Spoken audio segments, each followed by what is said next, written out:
Ravi de vous accueillir de bon matin à Lyon pour notre conférence en partenariat AGFIP Le Monde. Conférence, comme vous le savez, dédiée à l'emploi et le handicap, explorer la notion d'inclusion pour aller plus loin. Et puis, pour tout de suite démarrer de façon formidable, je vais appeler à nous rejoindre sur scène Christelle Hamon. Christelle Hamon, bonjour. Vous êtes directrice de la communication de l'AGFIP. Je pense qu'on peut vous applaudir très fort pour votre... Et Daniel Dias, directeur régional Auvergne-Rhône-Alpes, AGFIP également, que l'on applaudit également. Merci Isabelle pour ce formidable lancement. J'étais hier soir à Rouen pour une soirée cinéma qui donnait la parole à des femmes en situation de handicap qui s'appelait Femmes extraordinaires, et je crois que tu manquais au palmarès. Alors, je suis très contente d'être avec vous ce matin. Ça fait maintenant 2 ans que l'AGFIP fait le tour de France avec Le Monde pour parler inclusion et handicap. On a souhaité monter cette opération pour aller chercher d'autres idées, d'autres inspirations, puisque ça fait maintenant 30 ans que les entreprises doivent avoir 6% de personnes en situation de handicap au sein de leurs effectifs. Et force est de constater qu'on n'est toujours pas au niveau. Alors, l'étape de Lyon, elle est un peu particulière parce qu'on est en pleine semaine pour l'emploi des personnes en situation de handicap. Et c'est une semaine, on n'arrête pas, on est mobilisé. L'AGFIP a organisé près de 500 événements, alors pas toute seule, souvent en partenariat avec Cap Emploi, avec Pôle Emploi, avec l'ADAP, avec toutes les associations et les acteurs qui se mobilisent sur le terrain. Et je tiens à dire que c'est une formidable édition. On est très fiers à l'AGFIP de cette édition de la semaine. Alors, je ne vais pas trop en dire, parce que quand on me donne un micro, moi j'ai parfois du mal à le lâcher, et aujourd'hui ce n'est pas à moi qui ai donné la parole, donc je vais laisser mon collègue vous expliquer ce qu'il fait ici, en région, sur le terrain, parce que j'ai oublié de dire que l'AGFIP, c'est 14 délégations régionales dans toutes les régions, parce que l'emploi, c'est aussi une affaire de territoire, de partenariat local, et je vous laisse en très bonne main avec Daniel. Merci Christelle. Bonjour à toutes et à tous. Soyez les bienvenus. Alors moi, je suis très heureux de vous accueillir dans cet endroit, alors un peu atypique. Et quand vous allez sur le site internet de ce lieu, eh bien, il est indiqué que c'est un lieu où tout est possible. Alors moi, parler d'inclusion professionnelle de personnes handicapées dans un endroit où tout est possible, eh bien, je me mets à rêver. Et donc, je pense que le lieu est tout adapté pour ça. Bienvenue à vous. Merci d'avoir répondu présent. Merci, j'anticipe le merci aux intervenants qui ont pu se libérer. Et puis merci aussi à toi, Christelle, d'être là. Tu sais ô combien il est important pour les délégations régionales de pouvoir accueillir des représentants de la direction générale. Donc merci à toi. C'est très important pour nous et je tenais à le partager avec tout le monde. L'AGFIP, je vais commencer par ça. L'AGFIP est nationale. C'est important. L'AGFIP est nationale et de ce fait-là, elle est une et indivisible. Pour autant, son action, pratiquement depuis le début, elle est déconcentrée. Son organisation est déconcentrée. 14 délégations régionales qui couvrent l'ensemble du territoire national. Et ici, en région Auvergne-Rhône-Alpes, nous avons fait le choix de garder 2 sites, un site à Clermont-Ferrand, un site à l'île d'Abo, et ce qui nous permet de rayonner sur l'ensemble de la région. Parce que l'AGFIP doit être tournée et orientée vers les territoires, parce que la question de l'inclusion, elle se fait au niveau des territoires. Donc l'AGFIP a fait le choix d'être au plus près des entreprises, au plus près des personnes handicapées, au plus près des partenaires pour faire ce qu'elle doit faire, c'est-à-dire mettre en relation l'ensemble des parties intégrantes qui font qu'à un moment donné, l'emploi des personnes handicapées, c'est possible, et c'est possible au niveau des territoires. Et pour aller plus loin dans cette région, nous avons fait le choix de répartir des ressources sur le territoire régional. On a découpé le territoire régional en 5 et on mobilise des compétences, des ressources, du temps sur chaque territoire pour que l'AGEFIP soit représentée au plus près des territoires. Alors, on peut faire beaucoup mieux et je pense que les pages qu'on est en train d'écrire, elles vont nous amener à être encore plus en proximité des personnes et des entreprises. Tu l'as dit aussi, l'événement de Lyon se tient en pleine semaine pour l'emploi des personnes handicapées. Alors, la semaine pour l'emploi des personnes handicapées, c'est pour nous, ça reste un événement incontournable. Durant cette semaine, nous allons mettre en évidence les compétences des personnes handicapées, les initiatives des entreprises. Nous allons renforcer des partenariats, on va en nouer de nouveaux partenariats. Et donc, notre idée, c'était de profiter de cette semaine pour l'emploi et de la dynamique qu'elle porte pour tenir cet événement ici à Lyon. Alors, j'espère que ce n'était pas une fausse bonne idée, parce qu'évidemment, il y a pas mal d'événements qui se déroulent. Il y a un gros événement ce matin qui se déroule à Lyon, pas très loin d'ici, à Confluence. D'ailleurs, une partie de nos équipes sont mobilisées sur l'événement de Lyon, puisque c'est un Handi Move Emploi que nous co-organisons avec l'ADAPT et avec d'autres partenaires. Et sur cet événement, ce sont 300 demandeurs d'emploi handicapés, accompagnés de 100 professionnels, 100 bénévoles, qui vont aller dans les entreprises de Lyon pour aller décrocher des offres d'emploi. L'année dernière, et ils étaient moins nombreux, c'est plus de 100 offres d'emploi qui ont été récoltées et qui ont été mutualisées, mis en commun, et qui derrière se sont concrétisées en embauche. Donc cet événement, nous étions hier dans une grande entreprise du bassin de Grenoble où, avec la déléguée interministérielle à l'autisme, Claire Compagnon, sur une conférence sur l'inclusion des personnes autistes en entreprise. Avant-hier soir, nous avons remis des prix dans le cadre du festival Entreprise et Handicap Saturne. Et là aussi, nous avons mis en lumière des initiatives d'entreprises, de personnes handicapées. Voilà, et c'est ça la réalité de l'emploi des personnes handicapées. Évidemment, durant la semaine pour l'emploi, eh bien, on fait un petit focus, voire un grand focus. Pour autant, c'est tout au long de l'année que tous les acteurs se mobilisent sur cette question-là. Alors peut-être juste avant de laisser nos intervenants explorer la notion d'inclusion, pour aller plus loin, je vais peut-être simplement partager avec vous une expérience de terrain pour voir d'où on vient. Je suis de nature optimiste et j'ai toujours tendance à voir le verre à moitié plein. Et je pense que s'agissant de notre sujet, il est à moitié plein quand on voit d'où on vient. Alors j'ai la chance, moi, de travailler à l'AGEFIP depuis 22 ans.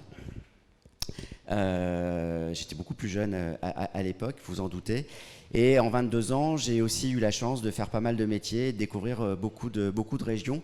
Et donc ce que je vais vous livrer là, c'est le fruit d'un parcours à l'AGEFIP qui, dans le temps et dans le territoire, qui m'amène à vous dire que même si les choses doivent être améliorées, on a, s'agissant d'inclusion, largement progressé. Je vais prendre 2 exemples pour ça. Le premier, c'est l'exemple de la formation professionnelle. Au tout début, quand j'ai démarré à l'AGEFIP, de la formation des personnes handicapées, je n'en connaissais que les dispositifs spécifiques. On mettait en place des actions de formation professionnelle spécifiques pour les personnes handicapées. Alors il y avait les CRP, mais il y avait d'autres, il y avait des CIF à l'époque, pour ceux qui sont plus anciens, qui étaient spécifiques pour les personnes handicapées, et on n'imaginait même pas agir pour que les personnes handicapées puissent suivre et être en formation dite de droit commun, en tout cas avec les autres demandeurs d'emploi, les autres salariés. Alors je grossis le trait, mais pas tant que ça. Pour ceux qui étaient déjà sur le sujet il y a 20 ans ou il y a 15 ans, j'exagère pas tant que ça. Et puis, petit à petit, et aussi sous l'impulsion de l'AGEFIP, qui n'a jamais été seule sur ces sujets-là, nous avons commencé à ouvrir le droit commun, l'offre de formation de droit commun. Et ici, dans cette région, de manière assez historique, nous avons agi pour que le droit commun s'ouvre au maximum aux personnes handicapées. Alors on a travaillé avec l'ensemble des acteurs, le SPE, on a travaillé avec le conseil régional en mettant en place un dispositif de labellisation avec H+. Mais on a voulu toujours aller plus loin. Et là, on va aller plus loin puisque la GFIP, dans le cadre de son repositionnement stratégique, elle veut encore amplifier son action sur le fait de rendre accessible l'offre de formation de droit commun. Et nous sommes en train de mettre en place, et nous avons mis en place sur l'ensemble du territoire national, et ici dans cette région, une ressource handicap formation qui a pour objet son objectif, c'est de faire en sorte qu'il n'y ait aucune personne handicapée qui n'accède pas à une offre de formation du fait de son handicap. Donc on va agir, on va mettre en synergie, on va mettre les gens autour de la table pour qu'on puisse trouver une solution individualisée à toutes les personnes qui veulent rentrer en formation et en formation de droit commun. S'il faut des adaptations, on mettra des adaptations. Elles existent déjà, notamment ici dans cette région. Donc on voit là l'évolution qui a été celle des acteurs sur l'intégration, l'inclusion des personnes handicapées dans l'offre de l'offre de formation. Le deuxième exemple, c'est les politiques publiques, l'action institutionnelle. Pendant longtemps, nous avions mis en place des PDITH, des plans ou des programmes départementaux d'insertion de travailleurs handicapés. Là aussi, on était sur des dispositifs spécifiques. Et le lien avec les autres politiques publiques se faisait de manière très faible. Aujourd'hui, nous sommes sur un PRITH qui n'est pas un PDI régional. Aujourd'hui, on est sur une politique régionale d'insertion de travailleurs handicapés. Et dans cette région, peut-être ailleurs aussi, mais en tout cas dans cette région, le PRITH a pris une forme un peu différente. D'abord, il ne s'appelle pas PRITH, il s'appelle Engagement régional en faveur de l'emploi des personnes handicapées. Parce que les acteurs institutionnels, les acteurs opérationnels, les acteurs économiques ont voulu témoigner par cette signature de convention d'un véritable engagement, avec des objectifs et avec des moyens, et avec des actions bien évidemment qui sont déterminées, mais aussi avec des indicateurs de résultats, des indicateurs de résultats, et donc aussi une volonté d'évaluer le résultat des actions qui sont mises en place. Et ce PRITH, cet engagement régional, il porte en lui une ambition. Et si on devait en retenir qu'une, c'est de faire en sorte d'agir sur le droit commun. Donc tout ce qu'on fait dans le cadre de l'engagement régional, c'est pour préparer l'inclusion dans le droit commun. Donc par ces deux exemples, je veux ici témoigner, voire démontrer de l'évolution positive de la question de l'inclusion des personnes handicapées. Avant aussi de poursuivre, vous dire que Lyon, parce que c'est important, Lyon en 2020 sera aussi le théâtre d'un événement fédérateur et national, puisque les 17 et 18 mars prochains se tiendra ici à Lyon la première université du réseau des référents handicap. Et l'objectif pour nous, c'est de faire en sorte que ce soit un événement incontournable qui va permettre à des référents handicap de pouvoir partager, confronter entre pairs sur le sujet de l'inclusion des personnes handicapées.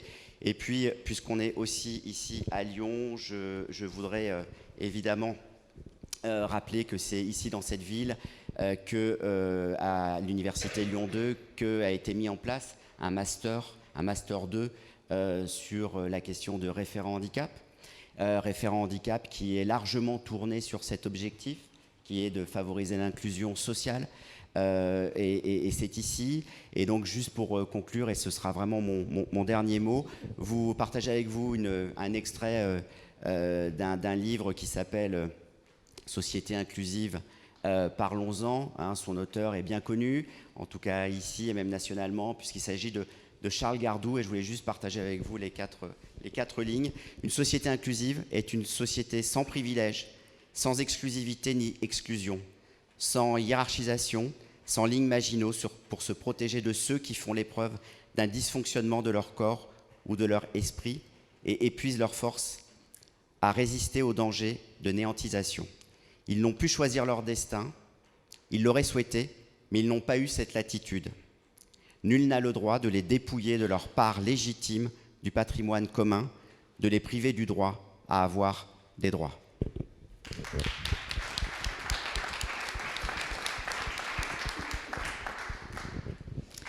Bravo, merci à tous les deux pour cette belle introduction très éclairante et très inspirante. Mais nous allons tout de suite démarrer avec notre débat. Je vais inviter à me rejoindre sur scène Sébastien Jaricot. Donc Sébastien Jaricot et voilà, il est là. Bonjour Sébastien. Samuel Marie, Sarah da Silva Gomez et Marielle Valran. On aura dans quelques instants, mais il nous rejoindra dans un petit quart d'heure, Hervé Bernard qui nous rejoindra. Nous le découvrirons dans un instant. Bienvenue à vous. Installez-vous, faites comme chez vous. Voilà, alors Samuel Marie, bonjour. Alors vous êtes Samuel, un aventurier tétraplégique, c'est comme ça que vous avez l'habitude de vous présenter. Vous pilotez le projet Ça me fait rouler. Le projet Ça me fait rouler qui consiste à partir à la découverte des innovations en matière de handicap de par le monde. Vous avez déjà réalisé un parcours incroyable.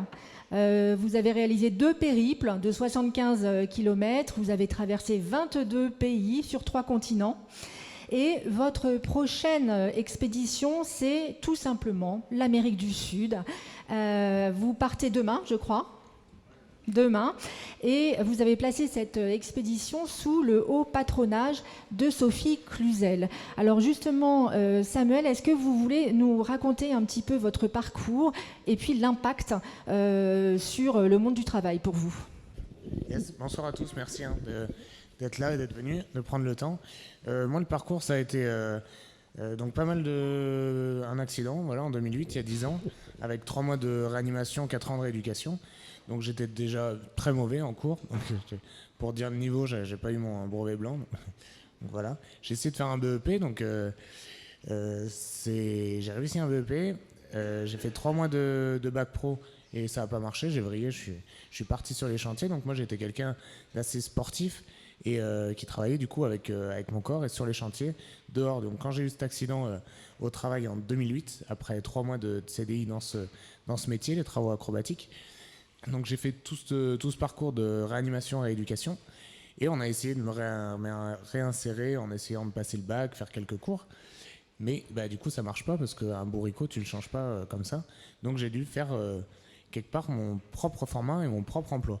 Donc c'est retrouver aussi ce qui nous plaît et c'est une sorte de parcours auto-entrepreneur quoi, parce que moi j'ai pas trouvé ce qui m'allait. Quand on me propose secrétaire médical alors que j'étais moniteur de ski et dans les travaux acrobatiques perchés à 100 mètres toute l'année, il y a un moment ça passe pas quoi. Tu peux pas changer les gens réellement.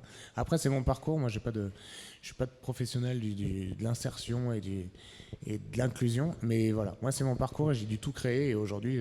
Justement, Samuel, qu'est-ce que vous avez créé? Quel est aujourd'hui le fruit de vos différentes actions? Donc c'était vraiment de retourner un petit peu aux sources de ce que je faisais. Donc moi je dormais dans ma voiture et je baladais pas mal dans toute la France. Donc j'ai retrouvé un camion, retrouvé de la mobilité aussi, c'était vraiment la base de moi, mon essence quoi, retrouver le moyen de me déplacer, d'aller rencontrer les gens, d'aller faire du social, du réseau quoi, retrouver un peu une vie, parce que moi je travaillais vraiment avec la mobilité, et du coup de monter un projet un peu plus grand sur 2 fois 6 mois à la rencontre aussi des bonnes pratiques, des bonnes initiatives autour du monde en camion aménagé, donc accompagné d'infirmiers, infirmières, avec un format économique tout pourri parce que j'ai jamais gagné 1 euro jusqu'ici, mais c'est que ça puisse se faire réellement. Donc trouver des financements autour avec des sponsors et donc contrepartie, donc tu deviens en fait vidéaste, monteur vidéaste, tu deviens conférencier, tu deviens un peu sensible à tout ce qui est milieu du handicap, forcément. C'est peut-être dommage qu'on reste là-dedans, mais n'empêche que tu deviens un petit peu sensible à ça et un peu expert. Et voilà, en fait, tu montes, tu as 15 métiers, alors que... Ouais, voilà, tu viens avec plein de métiers, quoi. Voilà. Et quel type d'innovation, vous qui voyagez à travers le monde, quel type d'innovation en matière de handicap vous ont particulièrement marqué et dans quel pays ? Alors moi, je suis parti aux États-Unis avec des grandes idées. Je me suis dit, je vais trouver des trucs révolutionnaires. Donc c'est ce que j'ai trouvé, mais c'était à grand coup de pognon parce que c'est des formats qui sont hyper différents des nôtres, où les gens, dès que ça leur plaise, ils mettent des millions sur la table dans la recherche, dès que ça leur plaît, ils sont vraiment dans ce truc, un peu ce fonctionnement de fondation, de dons, donc dès que ça plaît. Donc il y a beaucoup de pognon à un endroit, qui mettent à un endroit, et forcément ça marche, et tu dis, wow, attends, le centre de rééducation, le centre de recherche, c'est fou quoi ce qu'ils font. Et tu dis, attends, tu ramènes ça en France ? Donc c'est bien là-bas, avec leur format, avec leur politique, avec leur PIB. La philanthropie aussi qui est très répandue là-bas. Voilà. Mais c'est propre à ce pays-là, quoi. Donc Canada, États-Unis. Donc tu vas dans d'autres pays, après en Chine et tout ça, ça marche pas du tout. Donc j'ai eu l'impression que c'était vraiment lié au fonctionnement social du pays, au PIB. Du coup, voilà, le pognon qu'ils ont pour faire tourner leur boutique. Et tout ce qui est religieux, donc leur histoire derrière. Donc voilà, ça cale tout ça, ça conditionne tout ça. Donc tu reviens et tu te dis, bon, il n'y a pas de trucs géniaux à ramener, c'est du bon sens et c'est du lien humain. Du coup, j'ai trouvé du lien humain de partout et c'est ça qui rassemble chaque pays et chaque façon de prendre en charge les personnes handies à travers le monde. Voilà. Merci beaucoup Samuel pour cette belle introduction. Sébastien Jaricot, prenez un micro. Bonjour. Bonjour Sébastien, alors vous avez une première vie dans les sports de l'extrême. Vous allez nous raconter ça ? On a finalement un parcours assez proche. Vous êtes peut-être croisés d'ailleurs. C'est possible, mais j'ai aussi commencé par une première vie qui s'est achevée par un accident de voiture. C'est ça, donc vous allez justement nous raconter cela dans un instant. Vous êtes donc un ancien du sport extrême, vous êtes aujourd'hui fondateur d'une start-up qui s'appelle SantéNet et avec une application qui s'appelle Mia Confort. Il s'agit en fait d'outils numériques de télésuivi et de télémonitoring de la douleur du patient à la maison. Et vous êtes par ailleurs vous-même en situation de handicap invisible. Alors Sébastien Jaricot, quelle est justement votre histoire à vous ? Donc comme je vous le disais, j'ai une première vie trépidante qui s'est arrêtée par un accident de moto aussi à lourdes conséquences, parce que j'ai aussi eu quelques années de centre de rééducation et j'ai connu tout ce parcours-là. Et j'étais entrepreneur avant déjà, mais j'ai senti le besoin de changer, parce que j'ai fait 1 an de canapé réellement, c'est pas quelque chose qui m'allait très bien. Je commençais à tomber en dépression, parce que j'avais d'énormes douleurs chroniques qui étaient mal prises en charge. Et c'est là où je me suis dit, en fait, il faut rebondir. Vraiment, c'est ce qui s'est passé, et je me suis dit... comment valoriser cette année que tu viens de passer sur ton canapé, et ben tu peux peut-être faire quelque chose pour que les gens ils aient pas ce même problème-là. Et j'ai commencé à du coup me faire des relevés. Donc, c'est ce qu'on dit, hein, quand on a des douleurs chroniques, on se constitue un carnet de suivi de la douleur. Donc on fait des relevés tous les jours. Donc j'étais assez consciencieux, un petit peu geek, donc j'ai vite passé ça en numérique. Et puis j'ai vu des graphiques apparaître, des tendances. Je me suis dit, là il y a quelque chose qui est intéressant. Et j'ai voulu me confronter au monde des spécialistes de la douleur. Et c'est là que j'ai rencontré un médecin formidable, le docteur Eric Bismuth, et qui a vu l'élan que je commençais à lancer, et qui a regardé un petit peu tous ces beaux graphiques que je lui amenais, et puis qui m'a dit très simplement, c'est un très beau travail, mais c'est complètement inintéressant. Moi, j'en ai rien à faire. Encourageant. C'est tout, oui. Et il m'a dit non, concrètement, moi ce qui m'intéresse, c'est pas que tu es mal à 6, à 8 ou à 3, c'est est-ce que tu vas pas te suicider ? Parce que les conséquences des douleurs chroniques, ça a des conséquences dramatiques. Donc on se trouvait à gérer donc, mon problème d'épaule, ma douleur, et puis les conséquences de cette douleur. Et donc ensemble, on a commencé à créer une cartographie de la douleur, c'est-à-dire la douleur, mais vu que c'est une sensation, c'est cartographier tous les facteurs qui viennent l'impacter, cette douleur. Ça va être le moral, ça va être l'activité physique, ça va être l'observance du traitement, ça va être la météo. C'est très large. Et le patient, il a besoin, lui, de rentrer tous ces renseignements. Et en les rentrant, on s'aperçoit qu'en fait, on arrive à comprendre comment on fonctionne, et donc c'est un véritable outil d'éducation thérapeutique. Et du coup, notre vision autour de SantéNet, ça a été de dire de rapprocher le patient et le soignant, de donner les moyens aux patients de s'exprimer dans des termes qui intéressent les soignants, et de donner de l'autre côté aux soignants un outil qui soit très simple à utiliser pour être au plus près de son patient. Mais ce n'est pas un outil, un énième capteur qu'on vient poser sur quelqu'un, c'est un outil de dialogue, parce que c'est de la sensation. Et c'est ça qui est le cœur du problème patient douloureux chronique, c'est l'humain. Donc voilà, c'est le numérique au service de l'humain. Donc comment on fait? Est-ce que chacun de nous peut se servir de votre appli? Comment ça marche? Alors, on a une application qui est gratuite dans les stores, qui s'appelle Mia Confort, et qui est vraiment à destination des patients. Donc c'est un outil fait pour le patient pour qu'il puisse faire ce carnet de suivi, et c'est ma vision d'entrepreneur de dire je veux pas que les gens passent par ce dont je suis passé. Donc c'est gratuit, il n'y a pas d'exploitation des données, c'est uniquement philanthrope. Et puis derrière ça, on a un système économique, c'est-à-dire cet outil qui est vraiment bien pour le patient, on le commercialise en B2B auprès des éditeurs de logiciels comme étant un outil qui est intégré dans leur logiciel. Donc les soignants dans leur logiciel peuvent d'un clic envoyer cette appli au patient et avoir toutes ces informations qui remontent directement dans le dossier patient. Ça, c'est un premier point. Puis le deuxième point, c'est aussi un formidable outil pour tout ce qui est études cliniques. C'est que c'est un échantillonnage de cette sensation douloureuse du patient qui est bien plus précise que les questionnaires habituels qu'on peut faire passer à des laps de temps très courts. C'est-à-dire que là, on est dans des laps de temps très longs. Là, on est dans l'instantané, et donc du coup, c'est la magie du numérique, quoi. Merci beaucoup pour cette présentation, Sébastien. Sarah da Silva Gomez, vous êtes, Sarah, fondatrice de Constant et Zoé en 2015. Il s'agit d'une marque de vêtements qui sont ergonomiques et qui sont pensés pour les personnes en situation de handicap. Vous avez une équipe de 7 personnes, vous êtes basée à Lyon. Quelle est, vous, Sarah, votre propre expérience du handicap, et quelle est l'implication de cela dans votre vie au quotidien? Oui, bonjour à tous. Donc je suis Sarah, merci pour votre présence, je suis contente d'être là. Moi, mon lien avec le handicap, c'est Constant, comme le nom de la marque, Constant et Zoé.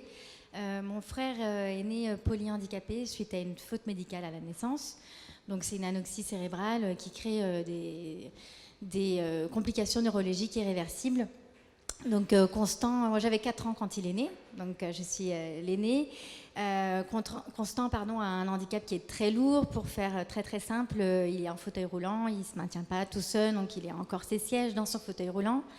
Il est très très raide, il a une hypertonie musculaire très avancée, il ne voit pas, il ne parle pas, il est nourri par sonde gastrique. Bon voilà. Donc la vie avec Constant, c'est ça, et du coup ça chamboule un peu votre vie dès le plus jeune âge. Dans notre cas, en plus, on est un petit peu arrivé dans le milieu du handicap avec ce sentiment de grosse injustice. Donc même si j'avais 4 ans, derrière s'en est suivi une grève de la faim de ma mère, des procédures, etc. Donc il y avait vraiment un sujet qui relevait de l'injustice. Et puis après ça, on se dit comment on va traiter les choses un petit peu différemment. Et puis en grandissant, surtout pour faire le lien avec Constant et Zoé, c'est que au-delà du chamboulement que ça implique dans le quotidien, dans la vie de famille, etc., il y a des actes finalement qui devraient être très simples, qui sont des gestes quotidiens, qui deviennent quand même compliqués aussi dès le lever, et notamment s'habiller. Donc Constant, qui est complètement dépendant, lui est forcément habillé par quelqu'un d'autre. Et sa raideur musculaire n'aidait pas forcément les choses quand on voulait lui enfiler un t-shirt, un pantalon ou même un manteau qui soit bien adapté à son fauteuil roulant, à son corset siège, etc. Donc, partie de ce constat-là, je me suis dit un peu naïvement, je vais regarder, il doit forcément exister des choses, on est à côté de la plaque, on ne regarde pas au bon endroit, quoi. Donc là, on va chercher naïvement, et puis on se dit, bon, ok, il y a un petit peu de travail encore à faire. Il y avait déjà des initiatives sur le vêtement qui existaient, mais ça restait quand même très médical. Il n'y avait pas assez de choses aussi. On a souvent ce sujet-là qui revient, c'est d'être limité dans le choix quand on est confronté au handicap. Et puis, ça manquait un peu de style, de fraîcheur, de dynamisme. Donc, je me suis dit, allons-y. Et donc, grâce à Constant, du coup, j'ai créé Constant et Zoé en 2015. Et donc une approche liée au handicap un petit peu différente, complémentaire mais un petit peu différente. C'est-à-dire qu'avec Constant, j'ai beaucoup connu le handicap très lourd, le rôle de l'aidant, les ergots, les aides-soignants, les éducs, les centres hospitaliers, les rendez-vous, les neurologues, etc., etc. Et puis avec mes clients, avec Constant et Zoé, on a une partie de la cible qui a un petit peu le même profil que Constant, donc on se rejoint là-dessus. Et puis petit à petit, on a eu des demandes qui émanaient de personnes qui avaient une déficience mentale, par exemple, donc moins d'autonomie, pas de préhension fine, mais qui étaient capables de marcher, par exemple, ou des personnes qui peuvent être en fauteuil roulant, mais avec un peu plus d'autonomie, et du coup qui veulent aller au travail, mais pas en jogging, ça serait bien aussi. Du coup, et c'est ces personnes-là qui sont venues vers nous aussi pour qu'on puisse réfléchir différemment à la gamme de vêtements et qu'elle soit encore plus inclusive. Voilà. Donc par exemple, votre gamme de vêtements, qu'est-ce qu'on peut y trouver? Quels sont vos produits phares aujourd'hui?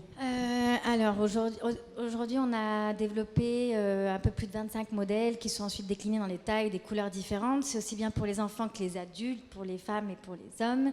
On a beaucoup de vêtements. On est très très bon sur les vêtements d'extérieur.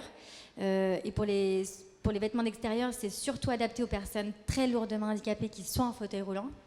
Un cas un petit peu concret, pour ces personnes-là très dépendantes, on se rend compte que les temps de sortie finalement sont aussi... Enfin, les temps de sortie et la fréquence de ces moments-là est réduite parce qu'enfiler un manteau, en fait, ça fait suer les dents, c'est une vraie vérité. Ça prend une demi-heure et que quand on arrive au resto, de reprendre une demi-heure pour juste enlever un manteau, ça gonfle, quoi, faut se le dire.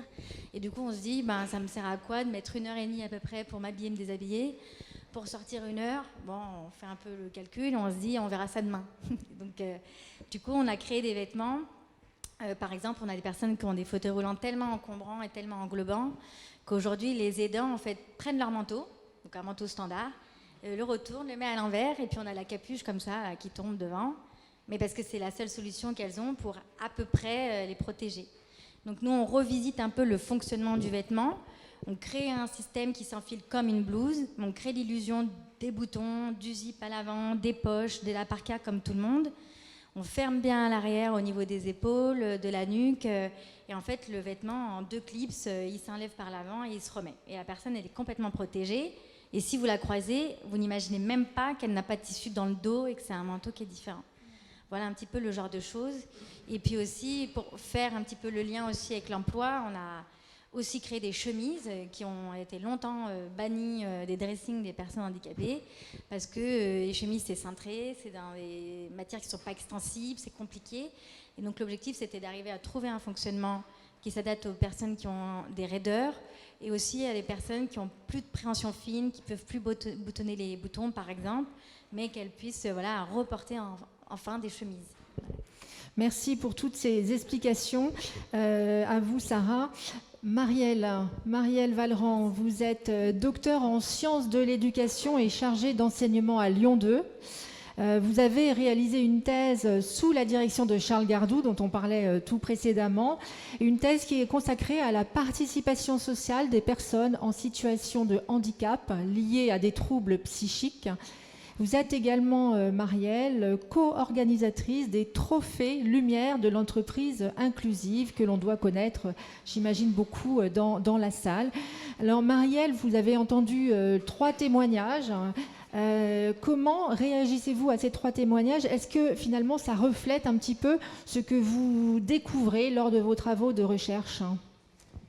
Bonjour à tous, très heureuse d'être avec vous aujourd'hui. Merci pour l'invitation. Du coup, déjà, par rapport à ces 3 témoignages, ça fait tout de suite aussi écho à mon parcours parce que vous avez présenté le volet recherche, mais avant, il y avait le volet professionnel. Je suis infirmière à la base. Et donc, du coup, ça évoquait, par exemple, vous parliez sur l'habillage. Donc, ça, c'est aussi des questions pratiques j'ai pu aussi, sur lesquelles j'ai pu être confrontée.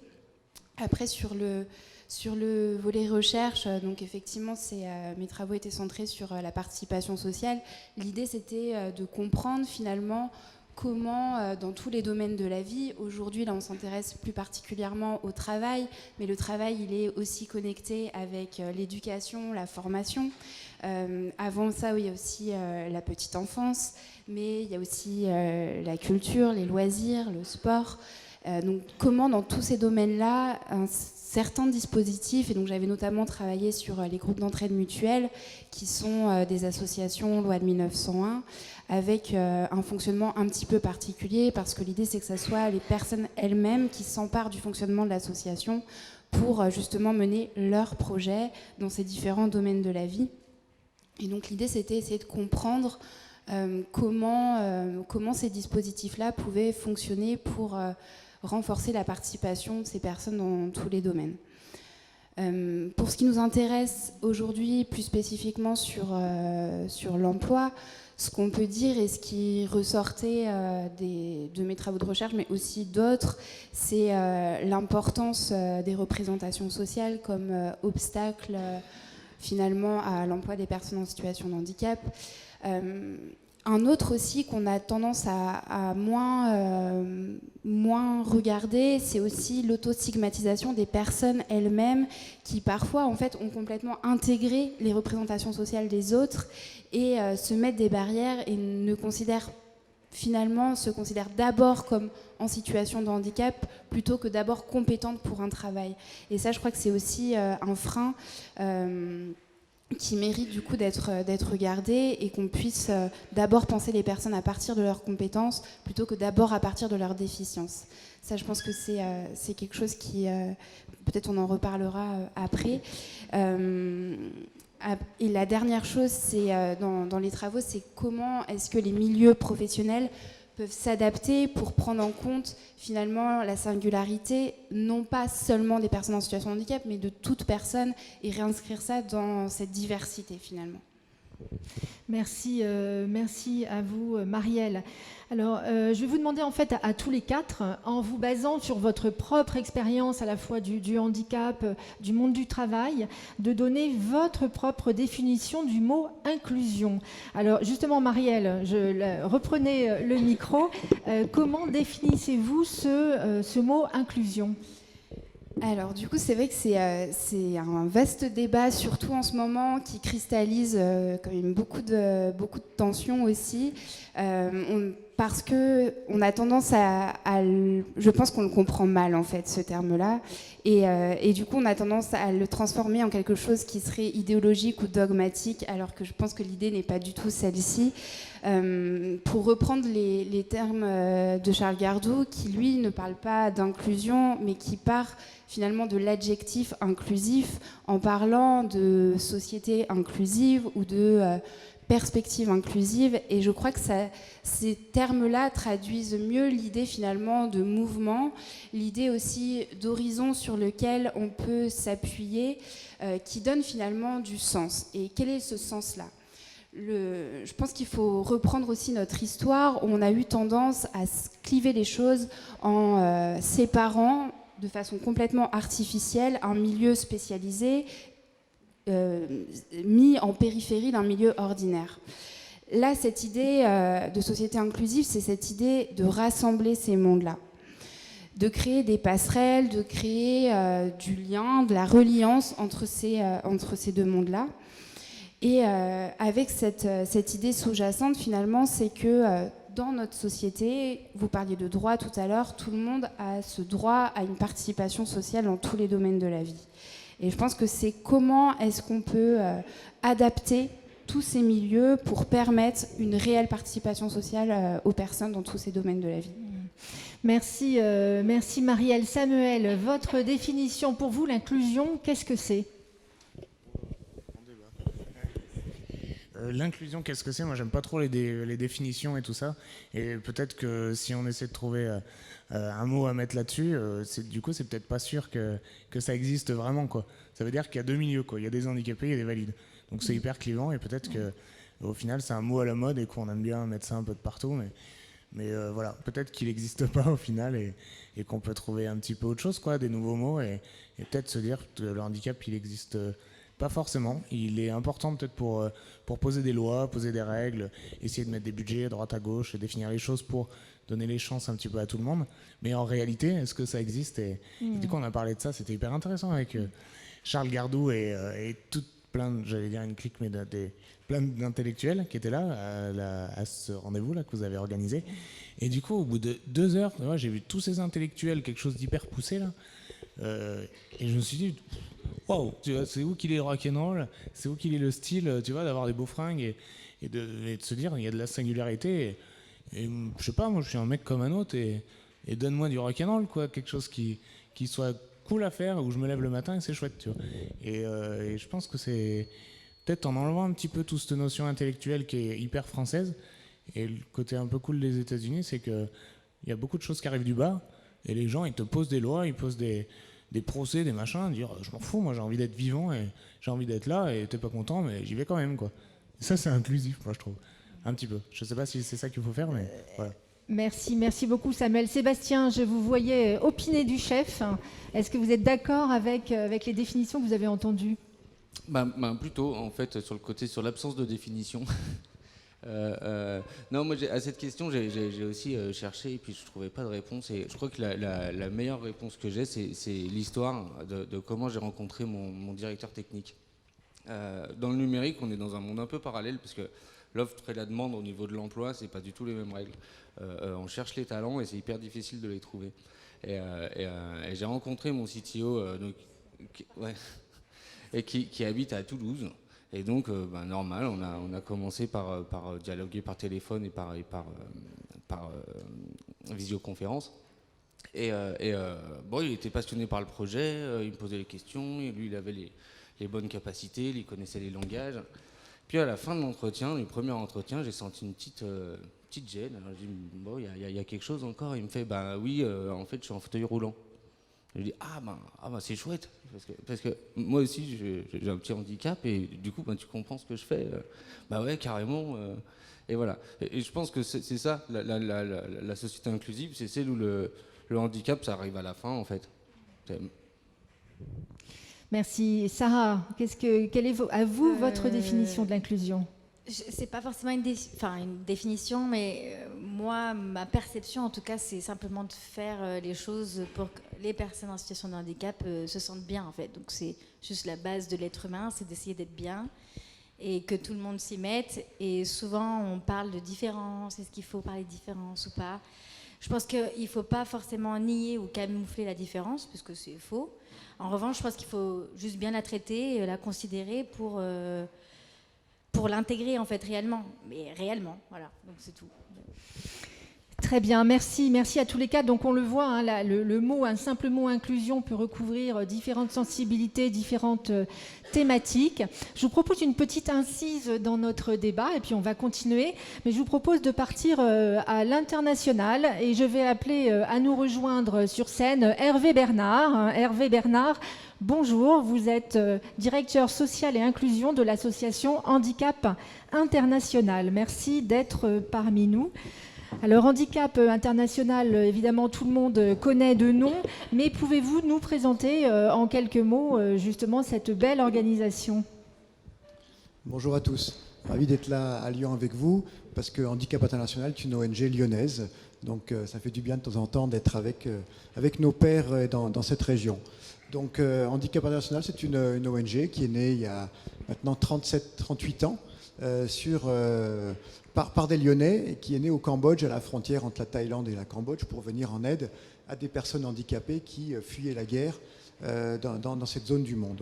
Et les premiers soins, ou les premières en tout cas attentions de ces médecins lyonnais, ça a été de travailler sur de la réadaptation fonctionnelle, donc tout ce qui était plutôt de la réparation du corps, de l'orthoprothèse, de la kinésie, etc., pour remettre debout des personnes qui fuyaient la guerre. Et puis, cette association a évolué avec le temps. Elle s'est intéressée bien sûr à d'autres enjeux d'insertion, d'inclusion des personnes que nous accompagnons pour petit à petit aujourd'hui avoir une approche globale et travailler à l'ensemble des besoins et des demandes des personnes handicapées que nous accompagnons et bien sûr nous travaillons de plus en plus sur l'insertion professionnelle et sur l'emploi, ce qui fait le lien avec cette journée aujourd'hui. Je voulais juste terminer sur le fait que nous avons aussi changé de nom, même si on reste Handicap International bien sûr en France. Aujourd'hui, on a voulu, pour épouser cette envie d'être international véritablement et d'être inclusif, nous avons voulu utiliser les notions d'humanité et inclusion, deux mots qui peuvent effectivement être des modes, et ça c'est toujours le danger d'utiliser des mots, mais il faut bien à un moment donné se donner un nom. Et nous avons voulu insister sur cette notion d'humain que j'ai beaucoup entendu là déjà depuis tout à l'heure, pour être sûr de mettre l'humain au centre de notre démarche. Et puis cette notion d'inclusion qui bien sûr fait débat, bien sûr va être vue d'une façon très diverse à travers le monde, et nous on a essayé de la traduire dans toutes les langues des différents 60 pays où on travaille. Mais ce qui était important, c'est, moi je dis toujours, quand on me dit c'est quoi l'inclusion, je dis c'est l'inverse de l'exclusion. C'est aussi simple que ça. Il y a des gens aujourd'hui qui sont exclus. Ils sont exclus pour des mauvaises raisons, de services, de sociétés, de tout ce qui peut être produit, offert à un être humain sur cette terre, que ce soit des services de santé, mais bien sûr des services sociaux, du sport, de tout ce qui peut être loisir, d'une vie familiale. Et nous, notre combat, c'est de faire en sorte qu'ils ne soient pas exclus et qu'ils puissent y avoir accès. Et pour ça, il faut que la société se transforme et qu'elle soit plus inclusive. Merci Hervé pour cette présentation. Alors justement, vous qui parcourez la planète autour de cette question du handicap, est-ce que vous pouvez nous décrire le paysage des politiques de l'emploi à l'international en matière de handicap? Est-ce qu'on a un paysage très varié ou est-ce qu'il y a une unité? Non, on a une belle diversité. On vient effectivement de terminer une étude qu'on a présentée là, au mois d'avril lorsqu'on a fait notre grande conférence internationale avec le partenariat de la GFIP d'ailleurs. C'est vrai qu'on a été étonné de voir cette diversité de réponses des États. Déjà, ce qui est intéressant de voir, c'est que les États s'intéressent aujourd'hui au handicap à travers le monde. La plupart des États réfléchissent ou mettent en place des politiques spécifiques. On pensait qu'il y avait deux tendances un peu naïvement. La tendance européenne, voire française, allemande, de quotas, de politiques très incitatives, très contrôlées, qui vont vraiment imposer aux entreprises de respecter un cadre et puis s'il faut sortir le bâton, si ça ne marche pas, d'avoir des systèmes d'amende, de contraintes ou d'incitation pour certains.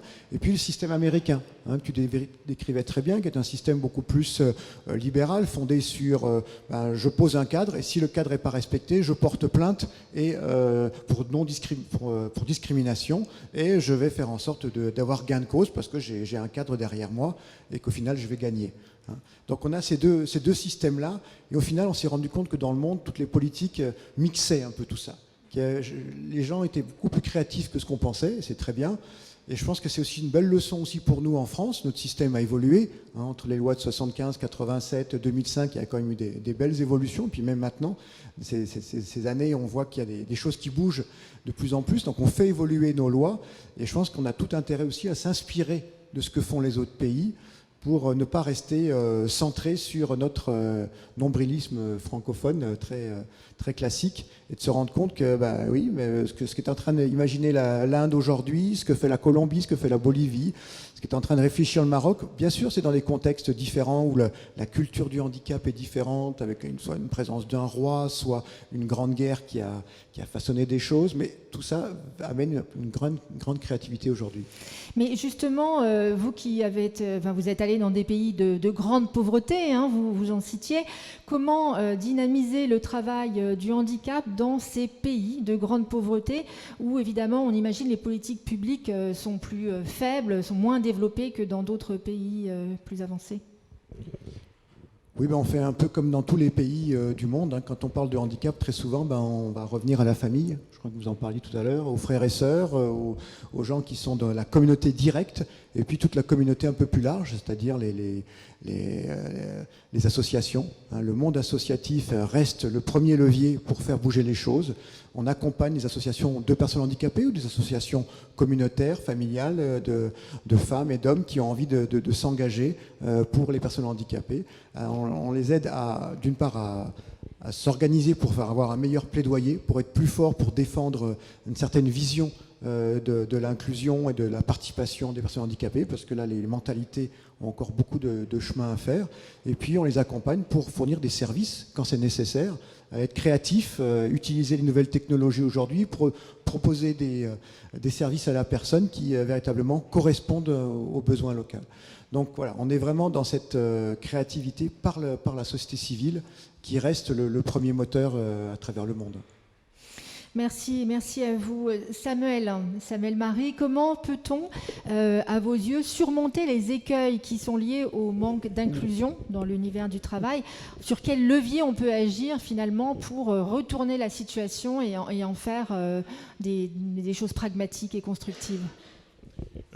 Du coup, ce que vous disiez, c'est quand on se balade à droite à gauche, les gens, quand il y a moins de sous et un niveau moins élevé, et du coup c'est la famille en premier qui prend le relais, les potes, et de partout où je suis allé, en fait, c'était le lien entre les gens. Donc tu mets des gens un peu de partout et tu mets du lien. Nous, on a un petit peu plus de sous, il y a moyen peut-être de compenser en faisant tampon avec des gens tout le temps.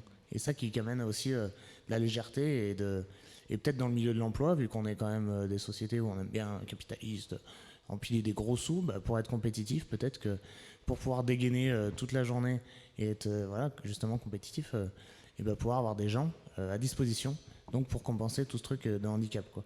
Donc c'est bien quand on en met des rampes, des machins, qu'on plisse les yeux, on accepte, on met des 6%, tout ça, mais peut-être que s'il y a une personne qui est là, peut-être qu'il n'y aurait pas besoin de tout ça, si on a plus de gens à disposition. Voilà, moi je mets de l'humain de partout, ça c'est chouette. Et effectivement, de tous vos périples, est-ce qu'il y a justement des expériences de leviers qui vous ont semblé intéressantes et dont vous pouvez nous parler, de leviers pour justement mieux inclure le handicap dans le monde du travail? Vous nous avez parlé des États-Unis tout à l'heure, mais il y a peut-être d'autres expériences dans d'autres pays qui vous ont marqué. Alors après, c'est parti en Asie, donc voilà, un petit peu de Russie communiste, un petit peu de Chine, voilà, pareil. Donc les gens ne travaillent pas, les gens restent chez eux. Je suis rentré sans prévenir que j'étais en fauteuil parce que j'ai pas le droit de conduire dans le pays. Donc voilà, le résultat, si vous en voulez, c'est ça. Donc on a de la chance d'avoir ce pays, cette organisation. Donc on développe ça, on regarde un petit peu ce qu'il y a autour et on essaie de faire quelque chose d'un peu chouette parce que dans les autres pays, où ils restent chez eux, où ils claquent parce qu'ils n'ont pas de sous, voilà. Ou alors ils restent vraiment chez eux parce qu'il y a des choses de religion, peut-être plus en Afrique où c'est mal vu, c'est le mauvais sort et tout ça. Donc voilà, je pense qu'on a tout ce qu'il faut pour avancer en France intelligemment. Merci. Sarah da Silva Gomez, vous, de votre point de vue, quels sont les leviers pour essayer d'inclure davantage le handicap dans le monde du travail? Sur quoi il faudrait appuyer pour que ça aille plus vite et mieux? Je vais essayer de faire une réponse un peu positive et consistante, mais aujourd'hui, moi, mon constat et mon avis, alors après ce n'est que mon humble avis, mais c'est qu'aujourd'hui, de manière déjà générale, sans parler de handicap, le code du travail n'est pas forcément favorable au recrutement. Je pense que déjà ça, en fait, c'est un vrai sujet. Et en même temps, c'est un peu dur ce que je vais dire, mais ça peut être la chance des personnes en situation de handicap. Parce que souvent, j'aime bien donner cet exemple, c'est que, pour ça je rebondissais tout à l'heure, c'est pas que dans le numérique qu'on galère à trouver des talents. Qu'aujourd'hui, c'est difficile de trouver des gens qui ont envie de travailler, qui ont envie de s'arracher, qui ont envie tout court, quoi. Et du coup, on cherche des gens qui ont la niaque pour nous accompagner parce qu'on ne va pas se développer seul. Et parfois, la chance, c'est que les personnes handicapées, finalement, peuvent avoir cette niaque-là. Et puis aussi, sont peut-être parfois un peu plus conscientes, un peu brut de décoffrage que ce que je vais dire, mais que l'employeur, en tant qu'employeur, prend des risques dans sa façon de recruter. Et en fait, ça, la notion de risque, du coup, elle implique une confiance mutuelle entre l'employé, l'employeur, et ce qui fait que la relation, elle est saine, et elle fait du bien. Donc, par exemple, chez Constant & Zo, on n'avait pas vocation à recruter des personnes en situation de handicap. Pourtant, on l'a fait parce que des profils se sont présentés à nous. Je donne l'exemple de Julie, elle a une sclérose en plaques. Nous, on est une petite boîte, hein. Je l'ai recrutée, Julie, on était 2 dans l'entreprise. Donc le troisième élément, toute l'entreprise elle repose un peu sur lui aussi, quoi. Et je me suis dit, j'y vais pas. Il y a un peu plus de chances quand même qu'elle tombe malade, qu'il y ait une poussée, qu'il y ait un arrêt. C'est le jeu, quoi. Et en fait, elle était tellement déjà d'une part éloigné du marché du travail parce qu'on ne lui donnait pas sa chance, mais tellement au courant de pourquoi on était là et ce qu'on faisait et quelle était notre valeur ajoutée, que je sentais qu'elle allait s'impliquer comme personne. Et en fait, elle a aussi apprécié le fait que je dise, bon, bah, allons-y, on va tester ensemble, quoi. Allons-y. Donc voilà, ça c'est bien. Et les écueils qui arrivent en face de ça, c'est plus finalement le sujet. Enfin, je trouve que c'est que les solutions aujourd'hui qui sont étatiques sont un peu, vous le disiez, c'est un peu punitif. Enfin, c'est un peu de la punition, quoi. C'est-à-dire qu'aujourd'hui, on demande aux employeurs de recruter et s'ils ne le font pas, ils sont punis. Donc, c'est pas de l'accompagnement hyper sain. Et ensuite, par exemple, j'ai pas la science infuse, je suis pas une experte dans le domaine, mais le temps de formation peut être un peu plus long pour une personne en situation de handicap parce qu'il faut penser les choses différemment. Et il n'y a pas d'accompagnement financier ou autre sur cette phase de formation. Je ne le sais pas ou je ne les connais pas. Peut-être que vous m'en direz plus. Et par exemple, peut-être que j'apprends en marchant. Hein. Moi, je crée mon entreprise, tous les jours j'en apprends, des bonnes et des pas bonnes. Et là, par exemple, Julie, je suis très embêtée pour elle parce elle a un arrêt, par exemple, parce qu'elle a eu une poussée liée à sa sclérose en plaques. Donc c'est très compliqué. Elle a arrêté plus d'1 mois. Nous, on est tous bien inquiets pour elle. Et puis, deuxième coup de bâton, c'est que en fait, nous, en tant qu'employeur, on va quand même la rémunérer à hauteur de 50% sur toute la partie maladie, qui est fortement liée à sa maladie, qui est réversible et qui est connue, quoi.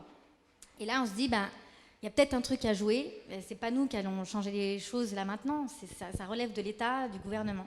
Mais c'est ces choses-là au quotidien qui, pour moi, peut freiner. Donc d'un côté, on peut recruter parce qu'il y a des vraies relations qui se nouent et ça c'est génial et ça fonctionne et c'est super. Et d'un autre côté, il y a quand même un risque qui est porté et qui peut faire peur en France pour recruter davantage. Merci de votre témoignage de chef d'entreprise, parce qu'effectivement, c'est un des aspects absolument essentiels dans le monde du travail. Sébastien, vous êtes donc, comme on l'expliquait, à la tête d'une start-up. Comment surmontez-vous les écueils qui seraient liés au manque d'inclusion dans l'univers du travail? Dans quelle mesure ça vous touche, cette situation, et comment vous vous en sortez? En fait... Nous, dans le monde des startups et dans le monde du numérique, on suit les grands GAFA et tout ça qui ont réinventé cette notion de travail. Et ils ont commencé à mettre des baby-foot et des canapés partout. Chez nous, c'est pas ça. Mais cette notion de travail, on l'a quand même réinventée plus humblement et on pratique énormément le télétravail. Et ce qui permet je reviens sur mon CTO, mais voilà, en cas de traitement, l'infirmière peut passer à la maison. On s'adapte très facilement. Mais c'est une chance parce que c'est le monde du numérique et comme je le disais, c'est une autre réalité. Donc, mais voilà, nous on commence par déjà réinventer le poste du travail de la personne parce que c'est la capacité à faire quelque chose, le travail. Et donc, surtout qu'on a sélectionné la personne qui a l'excellence qu'on recherche. Donc il fait du télétravail uniquement ou comment? Uniquement du télétravail. D'accord. Mais avec maintenant, ça n'empêche pas qu'on se retrouve comme à la machine à café. Oui. Sur tous les réseaux sociaux, Non, c'est les réseaux de travail.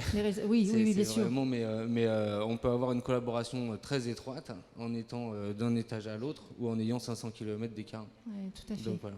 Ouais, donc effectivement, aujourd'hui, les évolutions de la société font que soit les nouvelles technologies, soit le télétravail peuvent permettre de trouver des... De combiner les problèmes du handicap et le souci d'efficacité à faire une tâche.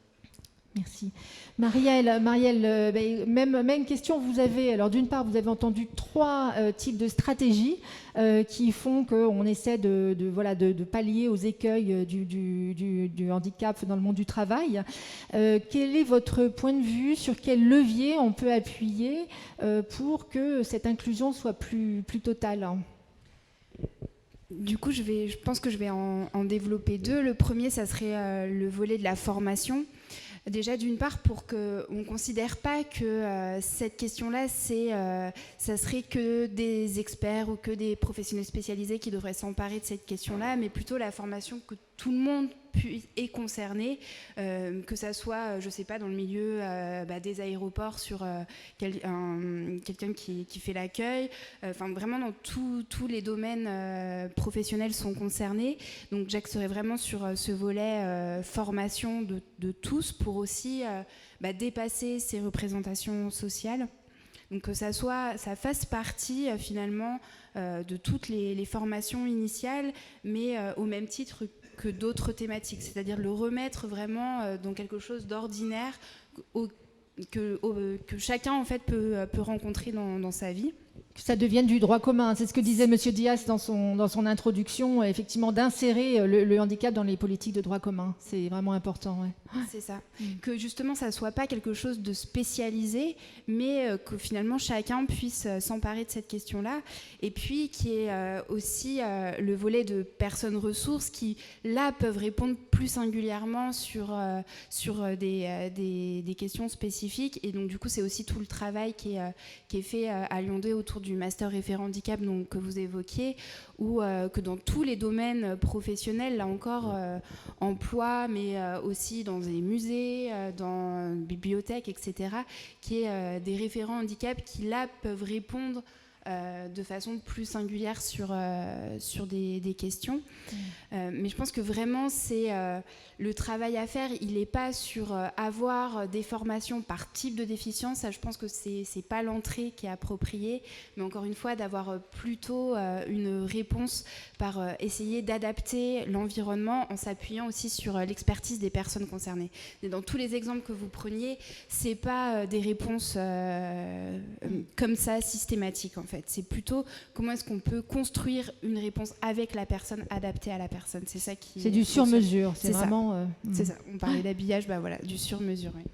Et puis le deuxième levier, vous en parliez, et puis je pense aussi vous en parliez, Monsieur Bernard, c'est comment est-ce qu'on peut diffuser les pratiques qui existent, parce qu'il existe plein de choses, que ça soit au niveau national, au niveau international, et comment on peut diffuser ça en fait pour que ça inspire les autres et que ça amène du débat et que chacun puisse s'emparer de ça. Et donc là, c'est plutôt l'esprit de ce qu'on défend au travers des trophées Lumière de l'entreprise inclusive.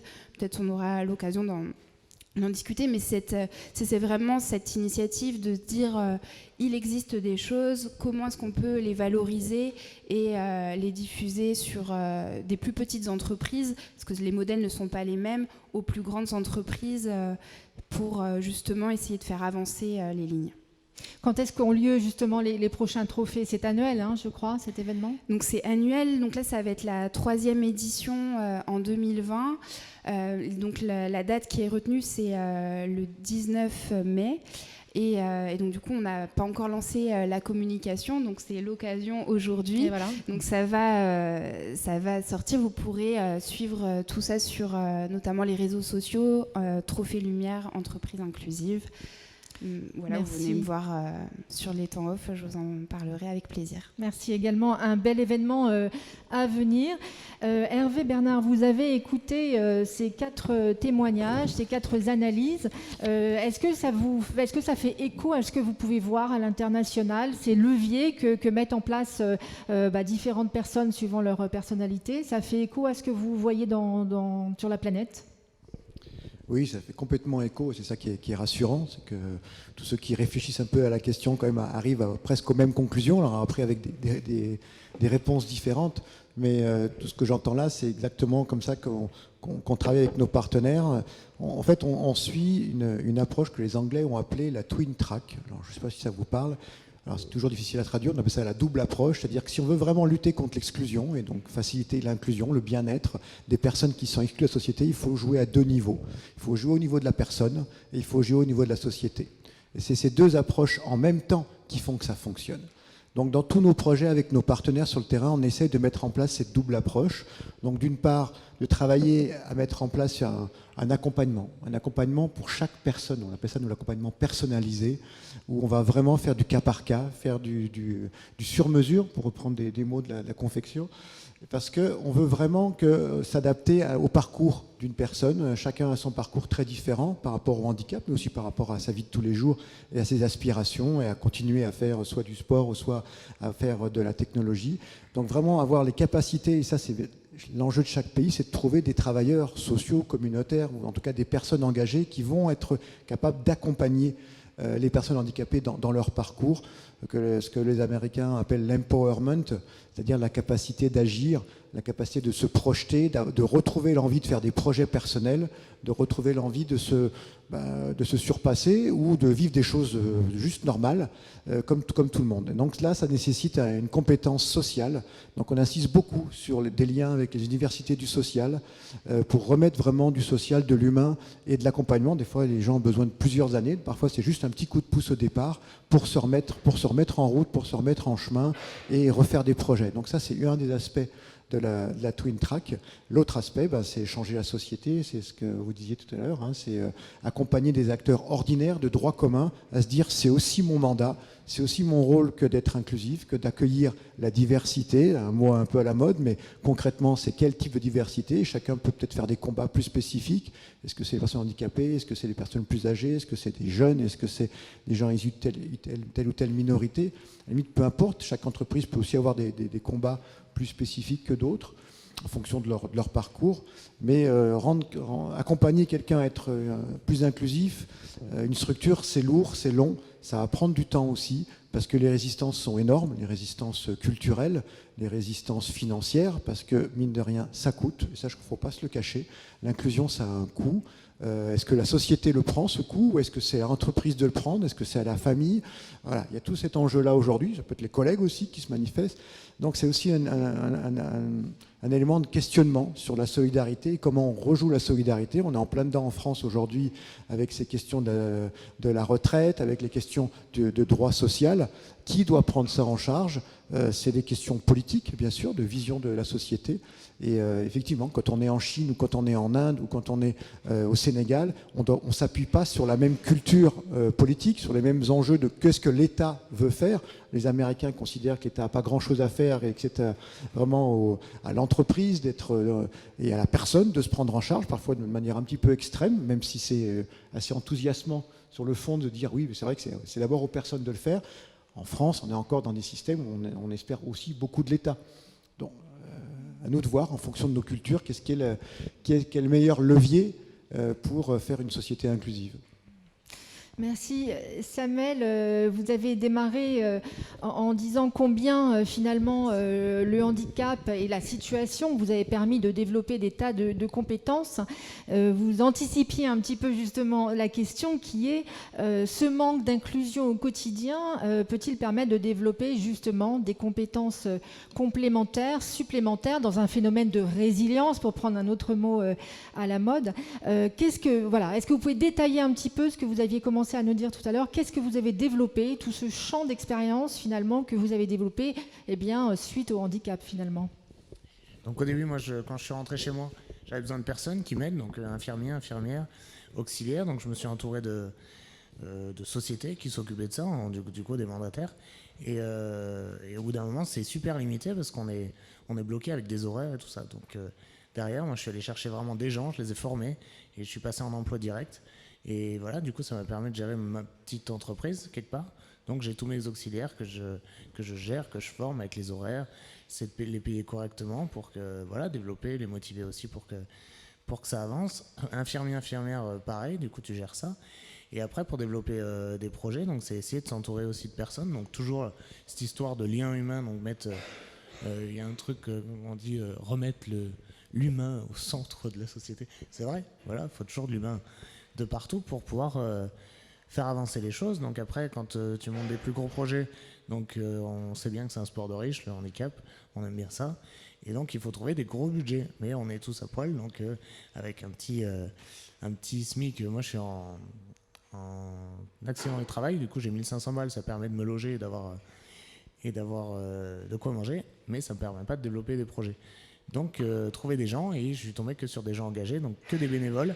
Donc je pars toujours avec des bénévoles. J'ai quelqu'un qui m'aide aussi à faire à trouver des sponsors et tout ça, qui est à fond bénévole, qui est engagé jusqu'aux oreilles depuis, merci Michel, Amélie, la balle. Et voilà, ma petite chérie qui est engagée jusqu'aux oreilles, qui se crame aussi tous les jours pour m'aider. Donc c'est que du lien humain. Et demain, quand même, on aura besoin de formats un petit peu économiques qui avancent un peu pour en fait pouvoir payer les gens qui nous aident autour, et que ça nous aidera vraiment à avancer. Donc du coup, je suis employeur pour les personnes qui m'entourent. Après, je suis devenu vidéaste, enfin tout ça. En fait, t'as 15. Vous avez appris 15... sur le tas, en fait, ouais. complètement. Tout. Donc aménageur de camions sur mesure. Donc voilà, chauffeur routier. Donc voilà, un peu de tout. Donc ça revient au centre. C'est ça, logisticien, parce que j'imagine qu'organiser des voyages comme vous le faites, c'est une sacrée logistique. Il y a les mains qui sont tout autour, mais nous, on essaie de faire la tête et d'organiser et d'essayer d'équilibrer tout ça, quoi. Donc c'est ça. Après, c'est que du bénévolat, et c'est aussi de manager les gens qui viennent. Donc ça va être des infirmiers, infirmières que je recrute, qui m'accompagnent. Donc qu'est-ce que tu leur proposes? Tu leur dis, attends, ils lâchent leur boulot pendant 2 mois, ils se sont relayés sur la première partie tous les 2 mois, ils lâchent leur boulot, ils sont pas payés et tout. Tu proposes quoi là? Donc voilà, il va t'occuper du tétra, il est gentil, il sourit, mais quoi d'autre, quoi? Qu'est-ce que tu lui proposes? Donc équilibrer le format pour pas dire moi je suis l'employeur, toi t'es payé. Là non, c'est 2 personnes et tu redeviens 2 humains, voilà, qui avancent et qui se régalent. Donc t'es obligé de l'écouter et de chouchouter l'autre, quoi, d'anticiper aussi ses besoins, ses demandes. Donc une vraie gestion des ressources humaines que vous êtes amené à faire en fait au quotidien. Vraiment, et c'est ça qui marchera demain, hein. C'est vraiment. Sarah, comment finalement, suite à, disons, lié à l'inclusion, au manque d'inclusion du handicap dans le monde du travail, finalement, quel type de compétences supplémentaires ça peut permettre d'acquérir? Vous, par exemple, autour de cette notion de handicap, est-ce que vous avez finalement pris une route, à vos yeux, différente de celle que vous auriez prise sans cela? Sûrement, après ça développe des capacités autres, sûrement. Moi je ne suis pas en situation de handicap, j'ai pas de handicap. Par contre, en fait, je fais toujours le parallèle, on reste des humains avec un cerveau qui fonctionne globalement de la même manière. Et en fait, les épreuves de la vie nous éduquent et nous forgent. Et généralement, plus on a vécu des choses, et plus on est combatif, et plus on est agile, et on sait, il y a un problème, ok, il y a un problème. Bon, je vais le contourner, je vais le solutionner. Et quand on n'a pas trop eu de vécu, peut-être qu'il y a un problème qui arrive, on est un peu là, comme ça, on ne sait pas comment le gérer. Donc je pense que ça développe forcément un petit peu ce caractère d'entrepreneur, hein, c'est de pouvoir être partout à la fois, gérer des personnalités différentes, des sujets différents, sans se laisser dépasser. Parce que finalement, on en a vu d'autres et que ça, en fait, c'est pas grand-chose globalement. Donc, je pense vraiment que ça développe cette capacité-là. Et c'est pas forcément lié au handicap, même si intrinsèquement, le lien avec le handicap, c'est quand même que c'est une épreuve, faut le dire. Moi, je remercie pas, mais je suis quand même très heureuse de connaître mon frère. Il m'a éduquée, il fait ce que je suis et je pense qu'il m'a complètement plus éduquée d'ailleurs peut-être que mon père, même d'ailleurs pas, c'est sûr. C'est lui qui a fait ce que je suis aujourd'hui, hein, c'est lui qui m'a développée, lui il n'en est pas conscient. Mais moi, par exemple, quoi par exemple, typiquement? J'en sais rien, la prise en main de responsabilité, le fait de gérer des choses, d'avoir pas peur. J'ai pas peur, même pas mal. Donc ça a parfois ses limites, on n'en sait rien, mais voilà. Et du coup, c'est ce qu'on retrouve chez un entrepreneur. Et il y a d'ailleurs un entrepreneur français très connu qui a dit, c'est un entrepreneur investisseur. Ça sort un peu du cadre d'aujourd'hui, mais c'est un exemple qui illustre bien ce que je dis. C'est que lui, il dit, quand je veux mettre des billes dans une entreprise, parce que lui, il a réussi, il se dit, il y a plein de petits jeunes comme moi qui montent des entreprises, ils ont besoin de sous, parce que tout nécessite des sous. Il dit, comment je choisis mes entrepreneurs, en fait? En fait, j'essaie juste de creuser et de savoir qu'est-ce qu'il a vécu, lui, en fait. Genre, de son passé, ce qu'il a vécu. Et c'est terrible à la fois, mais très juste. S'il a vécu des choses, il ira très loin, parce qu'il aura un sentiment de revanche, peut-être, sur la vie, mais inconsciemment. Et aussi, il n'aura pas peur et pas froid aux yeux. Donc, je pense que ça développe ces capacités-là. Et c'est juste les épreuves de la vie qui font ça. C'est ça. Sébastien, est-ce que vous êtes d'accord? Comment, pour vous, se tricote cette résilience, comme dirait Maurice Cyrulnik? Comment ça se développe pour vous et en lien avec votre handicap? Ouais, avec le handicap, il y a la notion de dépendance. Et moi, avec un accident, j'ai vécu ça du jour au lendemain. Donc pendant 4 ans, j'ai pas pu utiliser mon bras. J'avais ma main, donc je me suis jamais plaint de rien. Mais du jour au lendemain, on est obligé de tout faire différemment. Et tu parlais d'entrepreneur, et c'est Steve Jobs qui avait utilisé le Think Different. Et je pense que vraiment, quand on a un handicap, en fait, c'est la base. On peut pas faire comme tout le monde, et on est obligé de trouver une solution. Donc, peu importe, faut qu'on se débrouille, faut qu'on n'ait pas peur. Mais si on fait rien, il se passe rien. Qu'est-ce que vous avez développé, vous, justement, que vous pensez que vous n'auriez pas développé autrement ? Ben, ma boîte. Parce que tout est parti de là, quoi. Vraiment, c'est mais ce sentiment de dire, après un an de souffrance vraiment très intense, je me suis dit, en fait, j'ai appris à dominer ça. J'ai appris à vivre avec. Donc, si je peux être plus fort que la douleur, je peux être plus fort que tout. Donc, c'est vraiment la base. Il y a un avant et un après. Mais du coup, c'est aussi cette envie d'aider votre prochain, de lui permettre lui aussi de pouvoir gérer la douleur. Il y a une notion d'intérêt général que vous avez développée. Tout à fait, mais si vous voulez, ça c'est quelque part la conséquence. C'est-à-dire que moi, j'avais besoin de m'impliquer dans quelque chose, et la conséquence, ça a été de me dire, peut-être que mon savoir, il va être utile, très humblement. Mais quelque part, ce côté altruiste, il est presque en second derrière ce besoin de s'investir dans quelque chose, parce que sinon, tout s'arrête. Hervé Bernard, tout autour de la planète, est-ce que vous avez rencontré des personnes qui ont fait preuve d'une résilience hors du commun, des personnes qui vous ont marqué dans l'univers du handicap et du monde du travail ?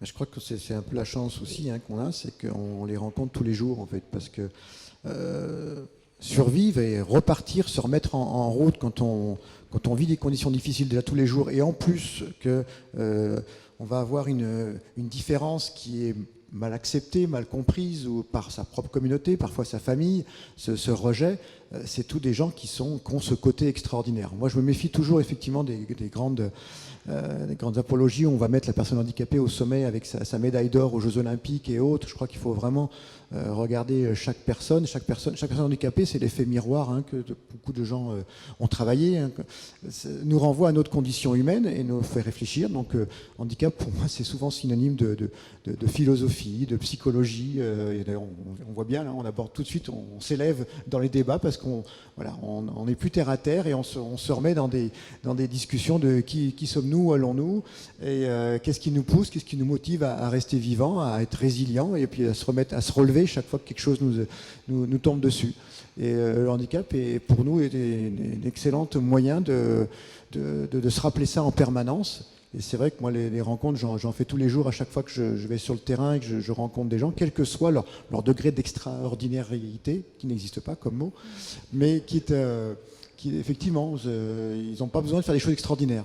Déjà, le fait d'être là, j'arrive du Tchad, où des gens qui ont sauté sur des mines au nord du Tchad, mines fabriquées par la France et la Belgique d'ailleurs, rappelons-le, il y a plus de 35 ans, elles sont toujours là, elles sont toujours dans ces déserts, dans ces oasis, parce qu'il y a eu des combats.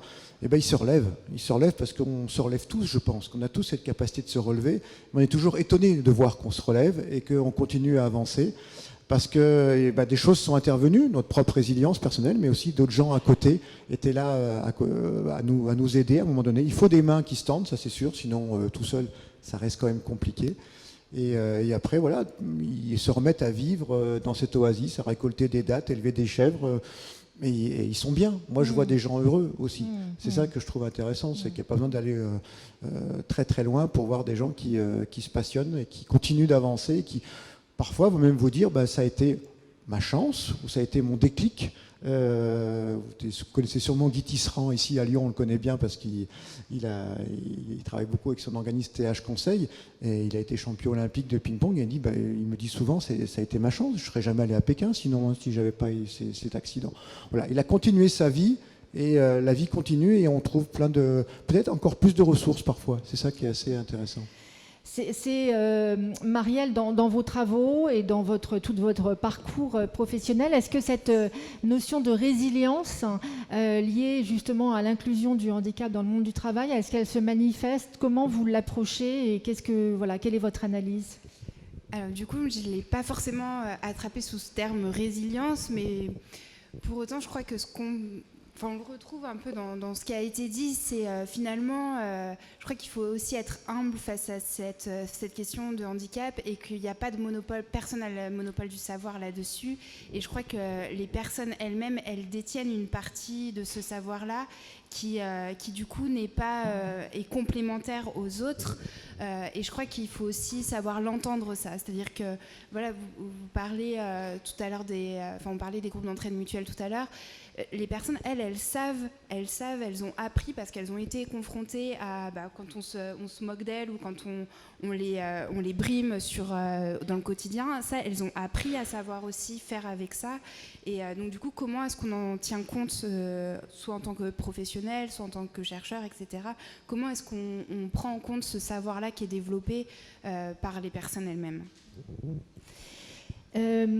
Sarah, vous évoquiez tout à l'heure justement des mesures, enfin ce qu'il faudrait changer. Et justement, vous, en tant que chef d'entreprise, quelles mesures seraient urgentes à mettre en place en France pour améliorer l'inclusion du handicap dans le monde du travail ?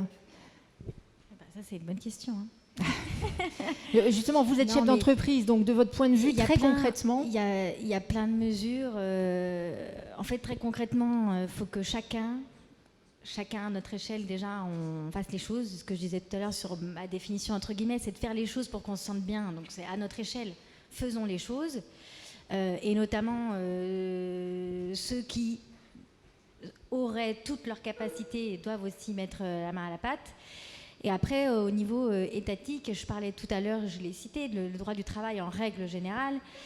Quand on va voir dans d'autres pays, les règles, le coût du travail ou les types de contrats de travail, en tout cas la fluidité des flux au niveau du travail sont différents. Je ne dis pas que c'est des bonnes solutions, mais il y a peut-être un compromis entre des modèles canadiens et des modèles français et des modèles allemands. Il y a peut-être un compromis à faire. Mais ça va prendre des années, donc il faut arriver à œuvrer aujourd'hui avec ce qu'on a. J'ai pas la solution, je sais juste que je suis là, que je dois recruter, que j'essaye de... Et que finalement aujourd'hui ce qui m'a sauvée, c'est d'avoir d'être assez rationnelle et puis d'avoir assez de naïveté pour pas savoir ce qui allait m'attendre, notamment en recrutant. Et du coup, une fois que vous êtes là, quoi, vous faites. C'est ça, c'est ce que disent pas mal de chefs d'entreprise, effectivement, ils ne savaient pas et voilà, ils sont confrontés. Sébastien, vous également, avec votre start-up, si vous aviez en face de vous Emmanuel Macron, par exemple, vous lui diriez quoi ? Vous lui diriez, monsieur, il y a vraiment un truc qu'il faut faire en urgence pour améliorer l'inclusion du handicap dans le monde du travail, ce serait quoi ? De la formation. Vraiment, nous, on est dans un secteur où on manque de compétences et le handicap est vraiment moins un problème que dans d'autres secteurs. Donc je pense que vraiment la formation numérique, ça peut être un vrai point à mettre en avant.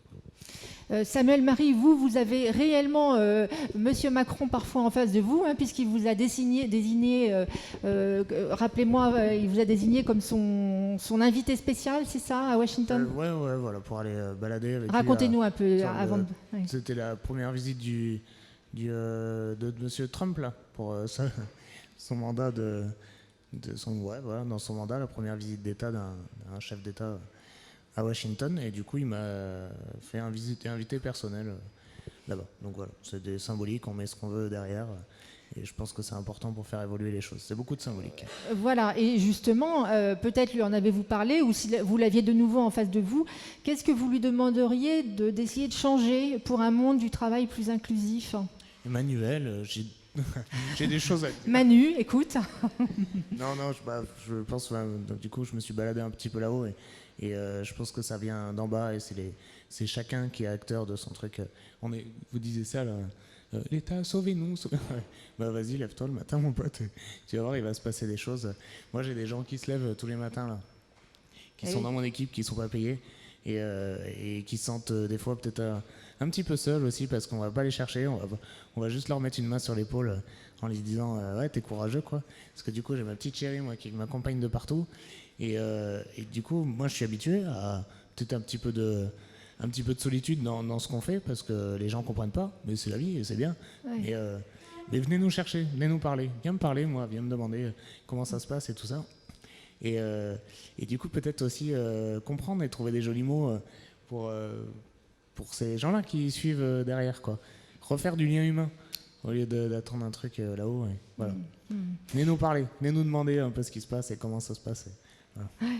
Marielle, même question, peut-être vue sous l'angle plus universitaire, où je crois que vous travaillez aussi dans un cabinet qui est dédié aux soins. Vous allez nous raconter ça. Est-ce qu'il y a des mesures qui sont importantes pour plus d'inclusion dans le monde du travail ?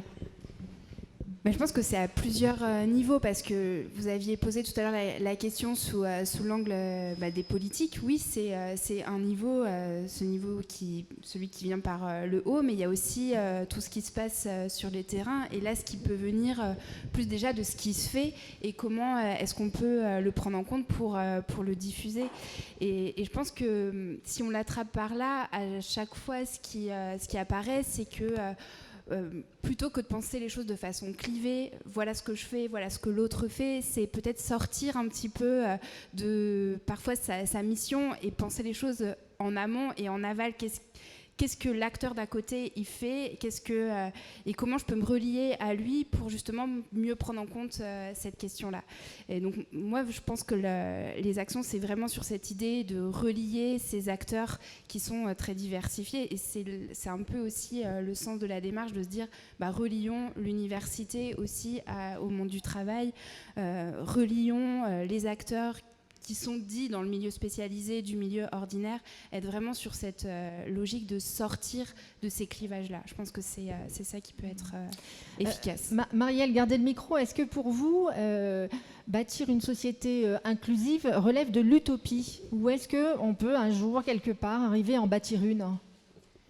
Mais tout à l'heure, quand vous me demandiez la définition, je disais que c'était plutôt en termes de mouvement, en termes de perspective, en termes d'horizon sur lequel il faut tendre. Donc oui, il y a une part d'utopie, mais je pense qu'il faut la revendiquer, parce que c'est aussi ça qui donne du sens à nos pratiques. Et je crois que on est actuellement dans un moment où on se pose cette question du sens. Chacun se pose individuellement cette question-là. Quel sens ça a ? Quel sens à ma vie, à ce que je fais, mon job, etc.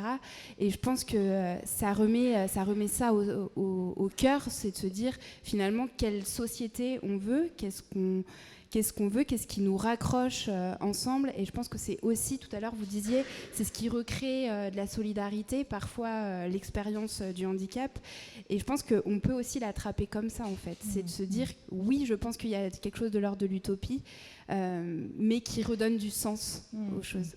Hervé Bernard, cette question, est-ce que la société inclusive relève de l'utopie ? Comment vous y répondez, vous qui voyagez beaucoup, qui regardez vraiment un peu partout comment ça se passe ? Je pense que c'est de l'ordre de l'utopie, mais qu'il faut la partager à plusieurs et qu'il faut la vivre ensemble, parce que, comme vous disiez, il faut avoir un idéal, il faut avoir quelque chose qui nous motive, parce que sinon on ne se lève pas le matin.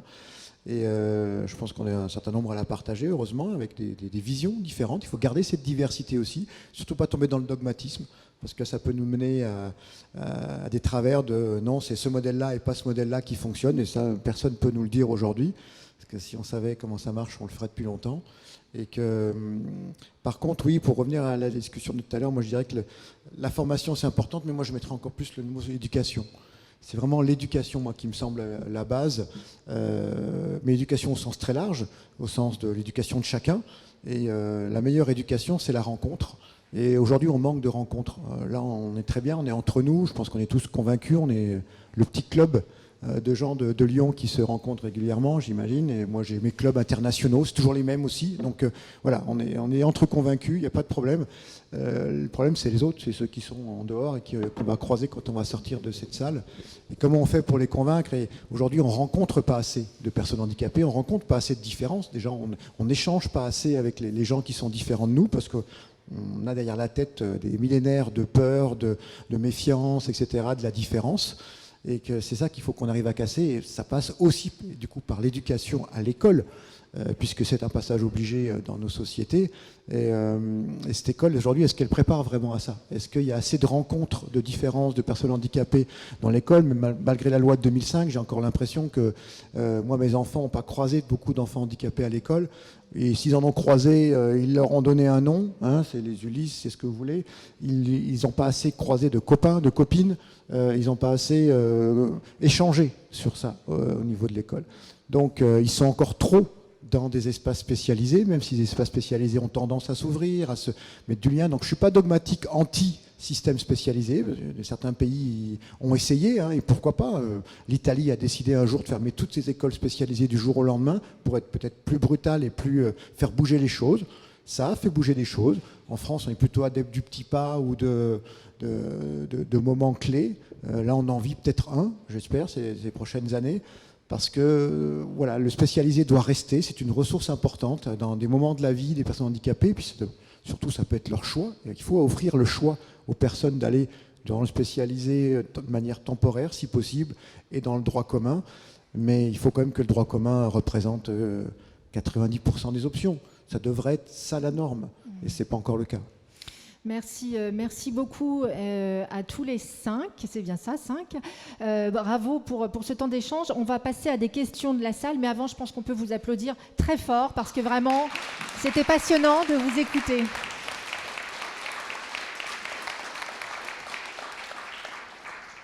Bonjour, merci pour votre participation. Je m'appelle Yem Koumila, je suis spécialiste de la lutte contre les discriminations, docteur en droit.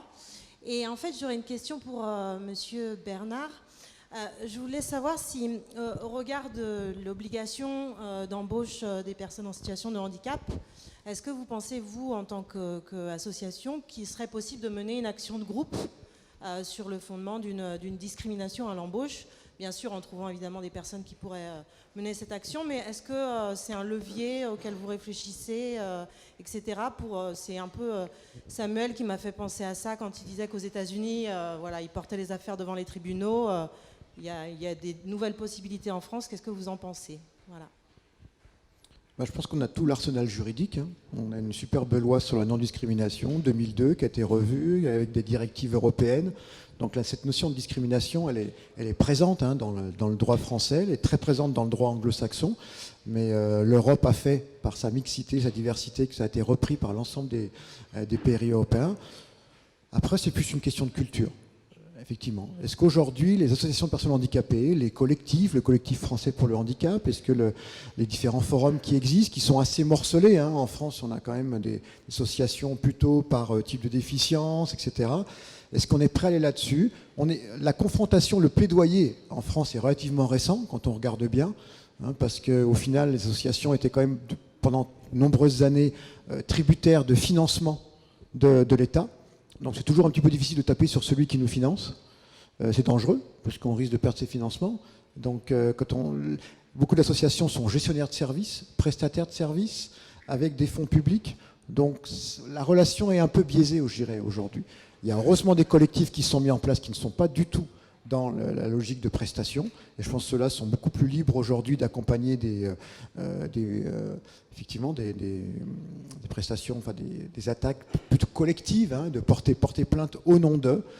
Mais c'est vrai que ça ne se fait pas assez et qu'il faudrait plutôt prendre modèle sur d'autres pays anglo-saxons européens, parce qu'on a tous les moyens aujourd'hui. Et puis je pense qu'il y a des situations graves de discrimination qui sont assez faciles, entre guillemets, légalement à prouver qu'on n'a pas été embauché parce que c'était lié, on a découvert le handicap au dernier moment dans le processus, ou parce que voilà, on a mis un terme à la période d'essai à cause de ça. Et que, voilà. Je pense qu'on n'est pas habitué, parce que c'est pas notre culture, et que c'est peut-être un changement culturel qu'il va falloir aussi mettre en place. Et là, nous on le fait, mais après ça reste la décision de la personne et du collectif. Handicap International n'est pas une association de personnes handicapées. Donc on n'a pas cette légitimité là pour porter plainte. Et puis ça peut être dangereux. Hein. Nous, on travaille dans certains pays où porter plainte contre l'État, ça peut vous mettre votre vie en danger. On parlait de la Bolivie, là, qui est en plein changement politique, qui était il n'y a pas très longtemps. Parler avec le gouvernement, ce n'était pas toujours facile. Ou au Venezuela, il y a quelques années, ou même des pays plus proches, comme le Maroc. Voilà, c'est toujours se mettre en danger que de porter plainte. Et il faut une bonne assise culturelle. Aux États-Unis, c'est valorisé et c'est accepté par tout le monde. Ce n'est pas le cas partout. Merci. C'est moins une question, c'est plutôt deux réactions. Une à des interventions de Sarah. Vous avez avec votre casquette de chef d'entreprise interpellé en disant mais il faudrait des lois, peut-être il faudrait que le droit du travail soit plus simple. En tout cas, c'est quelque chose, c'est comme ça que je l'ai entendu. Alors vous l'avez compris, Emmanuel Macron n'était pas dans la salle, mais dans la salle il y avait et vous avez bien fait d'interpeller comme vous l'avez fait, puisque dans la salle on a des représentants de parlementaires. D'ailleurs, à ce titre, je voudrais souligner la présence de Madame Chanaz Salami, qui est attachée parlementaire de la sénatrice Michèle Vullien, sénatrice du Rhône. Donc vous avez bien fait d'interpeller et j'espère que ça pourra être relayé. Vous avez aussi dit que les employeurs qui ne remplissaient pas leur obligation d'emploi étaient punis. Je crois que c'est le terme que vous avez utilisé. Alors, je suis pas convaincu que ce soit complètement comme ça, puisqu'on a la chance en France d'avoir un dispositif qui permet à un moment donné de dégager des moyens dédiés à l'emploi, au développement de l'emploi des personnes handicapées. Et ces moyens-là, ils vont servir à accompagner justement les entreprises à respecter leur obligation d'emploi. Donc on est plus là-dessus. Et d'ailleurs, si en tant que chef d'entreprise, en tant qu'employeur, vous n'avez pas été accompagné par l'AGFIP, je vous invite vraiment à prendre contact avec nous et on saura vous accompagner et vous mettre en relation avec l'ensemble des acteurs qui pourront aussi avec nous vous aider. Et ma deuxième réaction, c'est par rapport, je crois que c'est Monsieur Bernard qui l'a évoqué, mais vous l'avez tous partagé, cette question de coût, ce que coûte le handicap. Et alors évidemment, moi je ne vais pas nier que tout ça, ça a un coût, surtout pas moi, mais peut-être vous dire ce qui m'est arrivé dans une entreprise il y a quelques années où je parlais de surcoût lié au handicap, parce que la GFIP, elle prend en charge le surcoût lié au handicap. Et j'arrêtais pas avec mon terme de surcoût lié au handicap, surcoût lié au handicap, surcoût lié au handicap. Et à un moment donné, le DRH m'arrête et il me dit mais non, attendez, moi je n'appréhende absolument pas le sujet qu'on est en train de partager sous l'angle du surcoût. Il l'appréhendait sous l'angle financier, mais pas sous l'angle du surcoût. Et il me dit, mais tout ce que nous sommes en train de faire, tout ce sur quoi nous réfléchissons, ça a un coût, mais c'est un investissement. Et il m'a démontré en quoi c'était un investissement pour l'entreprise. Donc je pense que c'est aussi une notion qu'il faut qu'on arrive à faire évoluer. C'est un coût, mais c'est peut-être un coût qui correspond davantage à un investissement, et donc avec le retour sur investissement qu'on attend toujours, qu'on espère toujours lorsqu'on investit. Voilà. Est-ce que je peux répondre du coup ? Oui, du coup, je voulais juste revenir sur la notion quand même de punition. Je l'ai dit de cette façon-là parce qu'à un moment donné, on parle de mots, il faut mettre des mots. Je pense que c'est le côté positif de ce qu'on appelle la discrimination positive. Je pense que quand il faut que quelque chose tombe dans le droit commun, il faut d'abord mettre un focus dessus, se concentrer dessus et se dire il faut mettre des normes, des règles et allons-y.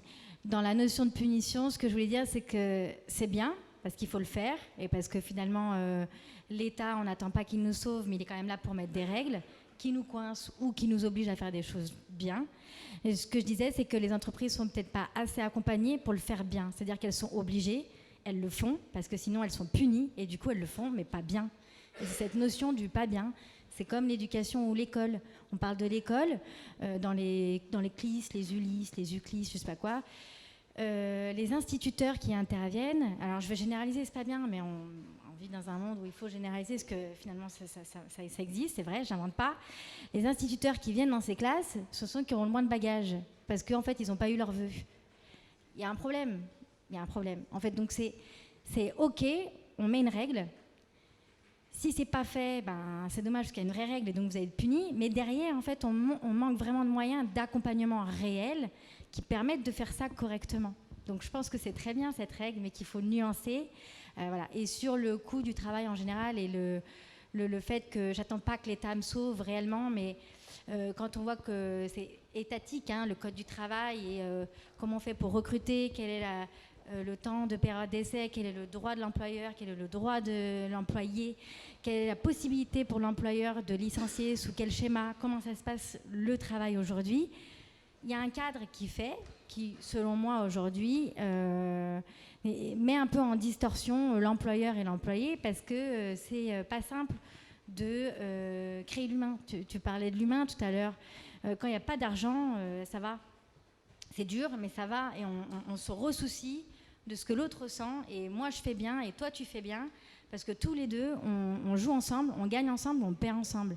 Et en fait, cette notion-là, parfois, moi je trouve qu'on la perd, parce qu'on a cette notion parfois de planque. Voilà, quand on a un job, je généralise pas, mais ça existe, et c'est un peu ça peut être quelque chose qui peut faire peur avant de recruter. Parce qu'il y a cette chose-là, il y a une distorsion, on n'est pas sur un pied d'égalité dans nos droits, dans notre relation. Et c'est là que se trouve, pour moi, le problème, et qui fait que c'est compliqué en règle générale de recruter. Un peu de souplesse ferait peut-être pas de mal. Voilà, c'est tout. Mais je nuance. Hervé Bernard, je crois que vous vouliez intervenir. Oui, je voulais juste intervenir sur l'école tout à l'heure, parce que c'est vrai que le parcours de l'école normale, enfin de la formation des instituteurs aujourd'hui, a fait très très peu de place à l'enfance handicapée. Et pour vous montrer la diversité, c'est que nous aujourd'hui, à peu près dans 40 pays où on travaille en éducation inclusive, on a systématisé 2 semaines de cours sur l'enfance handicapée pour les maîtres. Donc, si vous êtes instituteur au Burkina Faso aujourd'hui, vous aurez 2 semaines dans votre parcours qui vous parlera du handicap. Donc ça, c'est possible. Il y a des pays comme ça qui sont ouverts et qui ont laissé la place pour que l'instituteur connaisse à minima, rencontre des enfants handicapés dans sa formation initiale, et donc soit plus à même ensuite de les accueillir. Ça, à mon avis, la formation initiale, c'est vraiment un élément important. C'est-à-dire que toute personne, même dans un parcours de santé, vous avez encore des médecins qui ne savent pas du tout ce que c'est que la langue des signes. Je vois quelqu'un qui est en train de signer à côté de moi. Aujourd'hui, je crois qu'il y a 2 ou 3 pôles hôpitaux en France qui sont capables d'accueillir des personnes sourdes pour qu'ils puissent dialoguer. Et donc toutes les personnes sourdes sont obligées d'aller voir le médecin avec soit leur mère, soit leurs amis. Pour parler de choses intimes, c'est pas forcément la meilleure façon de faire, donc ils n'y vont pas. Donc il y a un déni de soins aujourd'hui des personnes sourdes qui est fondamental. Parce que les gens ne sont pas formés initialement, ça ne fait pas partie de leur bagage intellectuel et professionnel que d'être prêt à accueillir la diversité, et notamment la différence liée au handicap. Et ça, je pense qu'il faut vraiment le remettre dans les formations initiales de tout métier au final. Bonjour à tous, merci pour cette réception qui est magnifique, cette conférence. Je suis Séguniri Jimmy, j'ai créé un centre de formation qui s'appelle Access Exam Formation et Sécurité. Bon, c'est pas pour les agents de sécurité, c'était pour sécuriser les parcours, mais au final, on va peut-être faire de la sécurité, finalement. Non. Alors moi, j'ai trouvé très intéressant tout ce qui s'est dit. Je suis en fin de parcours, j'ai 60 ans, et j'ai décidé, pour terminer, de travailler sur le handicap. Pourquoi ? Parce qu'on vit avec le handicap depuis 50 ans, on a des gens autour de nous qui sont handicapés, et on vit avec eux. On ne s'est jamais posé la question avant, parce que pour nous, ce handicap, c'était la norme. Simplement. Donc on n'était pas prêt psychologiquement, on n'était pas prêt humainement. Aujourd'hui, on a fait ce choix, on a créé ce centre de formation qui est très jeune, qui est de 2017. Mais tout ce que je peux vous dire d'abord, c'est qu'on est envahi. On est envahi par la demande. On ne dort pas. Voilà. On arrive à 7h le matin, on repart à 9h le soir, parce qu'on ne peut pas refuser de répondre à des demandes, de répondre à des questions. Donc on recrute. On est une entreprise hyper dynamique, et on est 5 employés pour l'instant. On a 3 personnes en situation de handicap. Donc on répond. Alors je m'arrête là pour notre petite présentation. On est spécialisé dans le domaine de la surdité, on connaît bien vos interprètes, et on essaye justement d'adapter ces formations. Alors trois petites choses, parce que sinon je vais en parler pendant 4 heures, et je suis très bavard. Pour répondre à Sarah, contrairement à ce que vous pouvez penser, et je ne veux pas lancer des fleurs à Monsieur Diaz qui est là, parce qu'on se connaît un petit peu, et il nous assiste et il nous supporte vraiment de manière très importante, vous êtes mal informé ou mal accompagné, parce qu'il y a beaucoup de dispositifs qui existent, et je vous assure, nous on est sur le site de l'AGFIP tous les jours, et tous les jours on découvre des choses, des actions, et il y a beaucoup d'outils. La formation, elle peut être complètement adaptée, et M. Diaz nous a accompagnés sur des formations qui sont effectivement beaucoup plus coûteuses que les formations traditionnelles, surtout dans le domaine de la surdité où il faut tout doubler. Nous, on a réglé un petit peu le problème. On a formé 3 personnes sourdes au métier de formateur, et maintenant, ce sont eux qui font les formations. Donc, il n'y a plus cette... Sûrement, j'avais évidemment contacté nos amis de la GFIP au recrutement de Julie, au recrutement de Luc, évidemment, et au recrutement de Justine. Il n'y a pas de problème. Mais bon, du coup, super. Dans notre cas, bon, peut-être que j'ai mal compris, mal perçu. Ce travail a été fait. Puis en fait, finalement, parfois, c'est peut-être un choix de ma part aussi. On a besoin d'aller vite. Faut recruter, quoi. Faut y aller. Parce qu'il faut partir, il faut y aller. Et peut-être que c'est un manquement de ma part de ne pas avoir pris le temps. Peut-être plus creuser. Parce que la dureté du marché aussi, c'est qu'il faut y aller, quoi. Parce que pendant qu'on prend des conseils, qu'on gère la partie administrative et que c'est pas forcément adapté à nos métiers aussi peut-être, mais en fait pendant ce temps-là, on crame du cash pour parler un peu vulgairement. Donc il faut y aller en fait. Et du coup on se dit allons-y, voilà. Alors j'entends tout à fait ce que vous dites, que nous on vit la même chose, mais c'était pas du tout une critique. C'est simplement pour vous dire que si vous prenez un tout petit peu de temps, vous êtes capable vous allez avoir la possibilité d'être aidé, parce que la GFIP vous aide effectivement pour le recrutement, il vous accompagne pour les aménagements. Je devrais travailler pour la GFIP peut-être.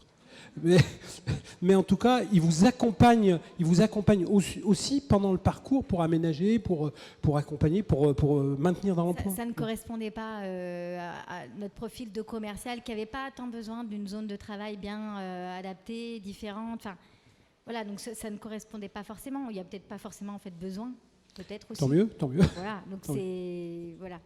Alors, là où je vais vous rejoindre, par contre, c'est qu'effectivement, ce qui freine les employeurs, puisque nous, on essaye d'aller plus loin que la formation. C'est-à-dire qu'on fait effectivement la formation, mais on ne se contente pas, on vend nos formations plus chères, c'est vrai, mais on ne se contente pas de s'arrêter quand le diplôme est possible, puisqu'on essaye de faire que des formations certifiantes pour valoriser le parcours de nos apprenants, mais on essaye de les accompagner le plus loin possible, et on essaye de les accompagner à l'emploi. Ce n'est pas notre rôle, mais en tout cas, nous, on le fait par conscience professionnelle.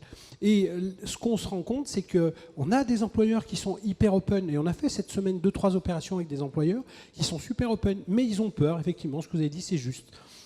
Là où je vais vous rassurer, aujourd'hui, la législation du droit de travail a tellement changé qu'aujourd'hui, s'il y a quelques juristes ici, ils vous le diront, licencier un salarié qui a moins de 2 ans, ça ne coûte pas plus cher. Il vaut mieux le prendre en CDI et le licencier, même sans cause réelle et sérieuse, le licencier à vos torts, que de le prendre en CDD, ça vous coûtera moins cher, techniquement. S'il y a un juriste ici, peut-être qu'il confirmera. Donc aujourd'hui, il y a moins de crainte, je dirais. Ensuite, là où je vous rejoins vraiment, c'est que quand l'employeur il prend un salarié, il a peur un salarié en situation de handicap, il a souvent peur, ce que vous avez parfaitement évoqué, parce que ça me faisait sourire tout à l'heure, j'ai l'impression que c'était moi qui parlais, mais vous avez raison, on a un surcoût. Alors on fait un effort, entre parenthèses, on prend une personne en situation de handicap, et son absence, finalement, elle peut être comme n'importe quel salarié. Si ça reste à la compensation traditionnelle, oui, mais souvent, son absence est beaucoup plus fréquente. Donc ça induit des tas de... Je comprends tout à fait ce que vous vivez. Ça induit effectivement des conséquences qui sont plus lourdes. Peut-être que ça serait quelque chose à développer avec la GFIP, de dire, puisque une personne en situation de handicap crée on ne parle pas de surcoût, mais une difficulté supplémentaire, comment est-ce qu'on peut prendre en charge ça pour que l'entreprise soit moins réticente à recruter des personnes en situation de handicap, des talents. Merci beaucoup pour votre témoignage. Jean-Marc Manicontos du magazine En Direct. En fait, moi, je vais plutôt aussi vous vanter les vertus de l'exclusion. Parce que si nous sommes tous ici, ce n'est pas à cause de l'inclusion, mais c'est bien à cause de l'exclusion. L'exclusion, c'est le creuset d'un écosystème gigantesque qui inclut des établissements, qui inclut des initiatives, des start-up, qui inclut des institutions, qui en fait permet des chercheurs de se pencher sur ce que sont les conditions de vie des personnes exclues. En fait, voilà, ce que je veux dire, c'est que l'exclusion, aujourd'hui, on lutte contre, et en réalité, l'exclusion fait vivre un nombre incalculable de personnes, permet à une société aussi d'évoluer, puisque finalement, elle se pose des questions sur elle-même, et dans tous les domaines, elle fait avancer la technologie, la recherche, elle fait avancer les politiques sociales, elle fait avancer la condition humaine, et donc...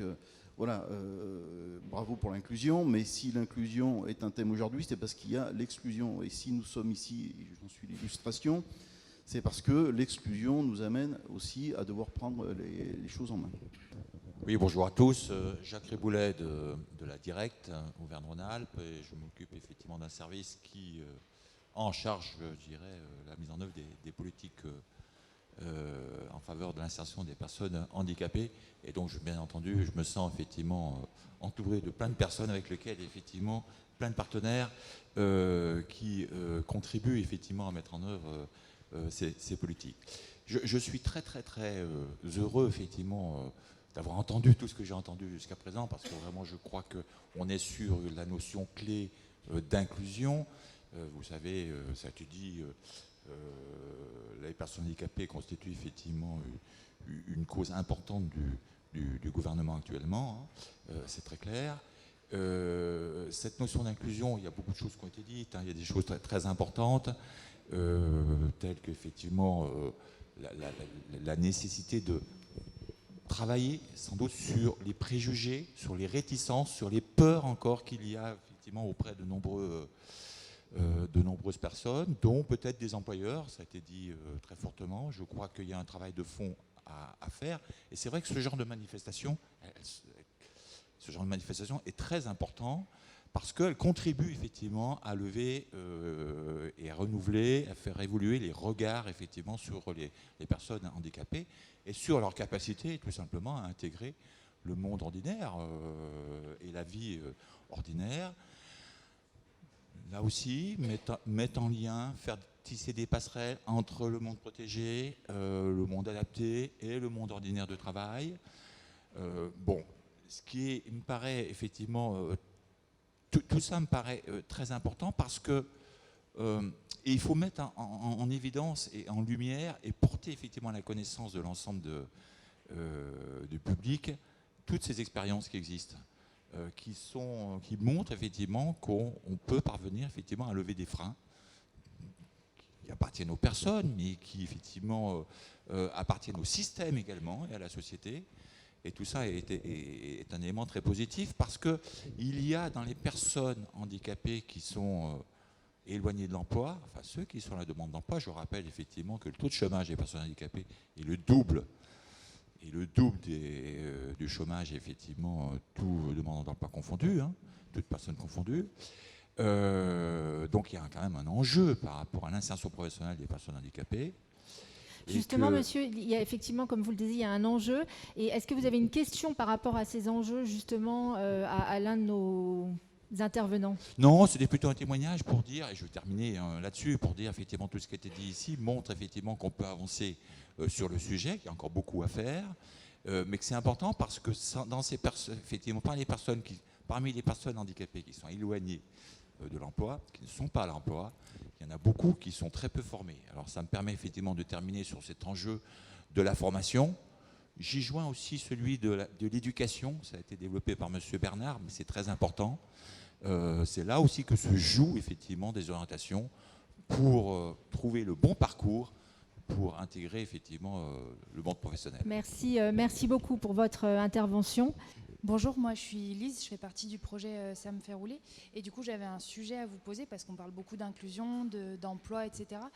Simplement, est-ce qu'on ne peut pas dire qu'on est un peu tous handicapés et que chacun quelque part, est-ce qu'on ne pourrait pas rapprocher la cause du handicap à par exemple la cause des femmes, l'inclusion des personnes de couleur? Est-ce que chaque personne ici peut dire aujourd'hui qu'elle n'a pas une différence qui fait que quelque part son parcours atypique va faire sa force dans l'emploi aujourd'hui? Voilà, c'est cette thématique-là que je vous pose. Donc, à vous d'échanger. Effectivement, c'est une vraie question. Voilà, du coup, on parle de... Ça marche ? 1, 2. On parle de différence. Du coup, on est un peu tous différents. Et du coup, on a entendu de l'éducation, hyper important, de partout. Je crois que c'est le meilleur levier politique, un meilleur acte politique, c'est bien éduquer ses gosses et voilà, de l'éducation. On a entendu du juridique, de l'intellectuel. Ça marche pas ça. Si, allez-y. Et du coup, moi, je pensais de l'engagement. Du coup, nous, on part lundi. Donc, on est cuit, on est fatigué. On arrive de Paris. On s'est levé à 5 h ce matin. Et on s'engage et on se lève. Et c'est pour ça, parce qu'on y croit aujourd'hui. Parce que vraiment, on croit à ce qui se passe, à porter un peu de la parole de partout. Donc, c'est pour ça qu'on est là aujourd'hui. Et c'est aussi ça l'engagement. Faire, en plus de la tête, faire avec les tripes. Du coup, lundi, on part en Antarctique. On va poser un pied, la première roulette sur le continent. Parce que c'est symbolique et que c'est important. Du coup, on va y laisser un peu des plumes aussi. Et en dehors de ce truc symbolique, on va être sapé comme jamais avec Constance et Zoé, parce que voilà, en dehors de ça, on aura du style et ça va avancer. Donc si vous voulez vous engager aussi, Diaz, dans tout ce projet, il y a aussi de la place parce qu'on a besoin de financement, on a besoin de sponsors, on est toujours à la recherche de ça. Il y a aussi un livre qu'on vient présenter aujourd'hui, c'est Avance Bordel, et c'est aussi ça, avec les tripes, il faut que ça avance, en plus de tout ce qu'on a mis en place et tout ce qu'on a parlé pendant tout ce débat qui était aussi hyper intéressant. Est-ce qu'on va pouvoir suivre vos aventures justement en Antarctique ? Est-ce que sur les réseaux sociaux, par exemple, on peut suivre un petit peu votre parcours ? Voilà, sur les réseaux sociaux, c'est Ça me fait rouler, et si vous voulez voir les fringues à Constance et Zoé au milieu de l'Antarctique, et c'est sur le site, on partage ça. On ne va pas manquer ça. Ah, oui. Alors, c'est pas une question, c'est des remerciements. Ça fait plaisir de voir des gens qui pensent un peu comme nous. On pensait être un peu les seuls à avoir ce côté frais et un peu plus, je dirais un peu plus jeune dans le discours que on est tous différents et qu'il faut aller vivre dans des séjours adaptés avec des accompagnateurs qui accompagnent des personnes en vacances, parce que moi je l'ai fait il y a 10 ans et je crois que j'ai fait le meilleur choix, parce que maintenant on est en train de créer avec Valentin une entreprise qui, je pense, nous ressemblera, qui s'appelle Le Regard Français.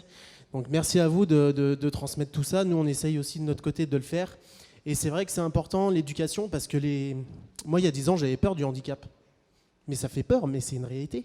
Les gens qui sont... Enfin, nous, on est sensibilisés au handicap, c'est super.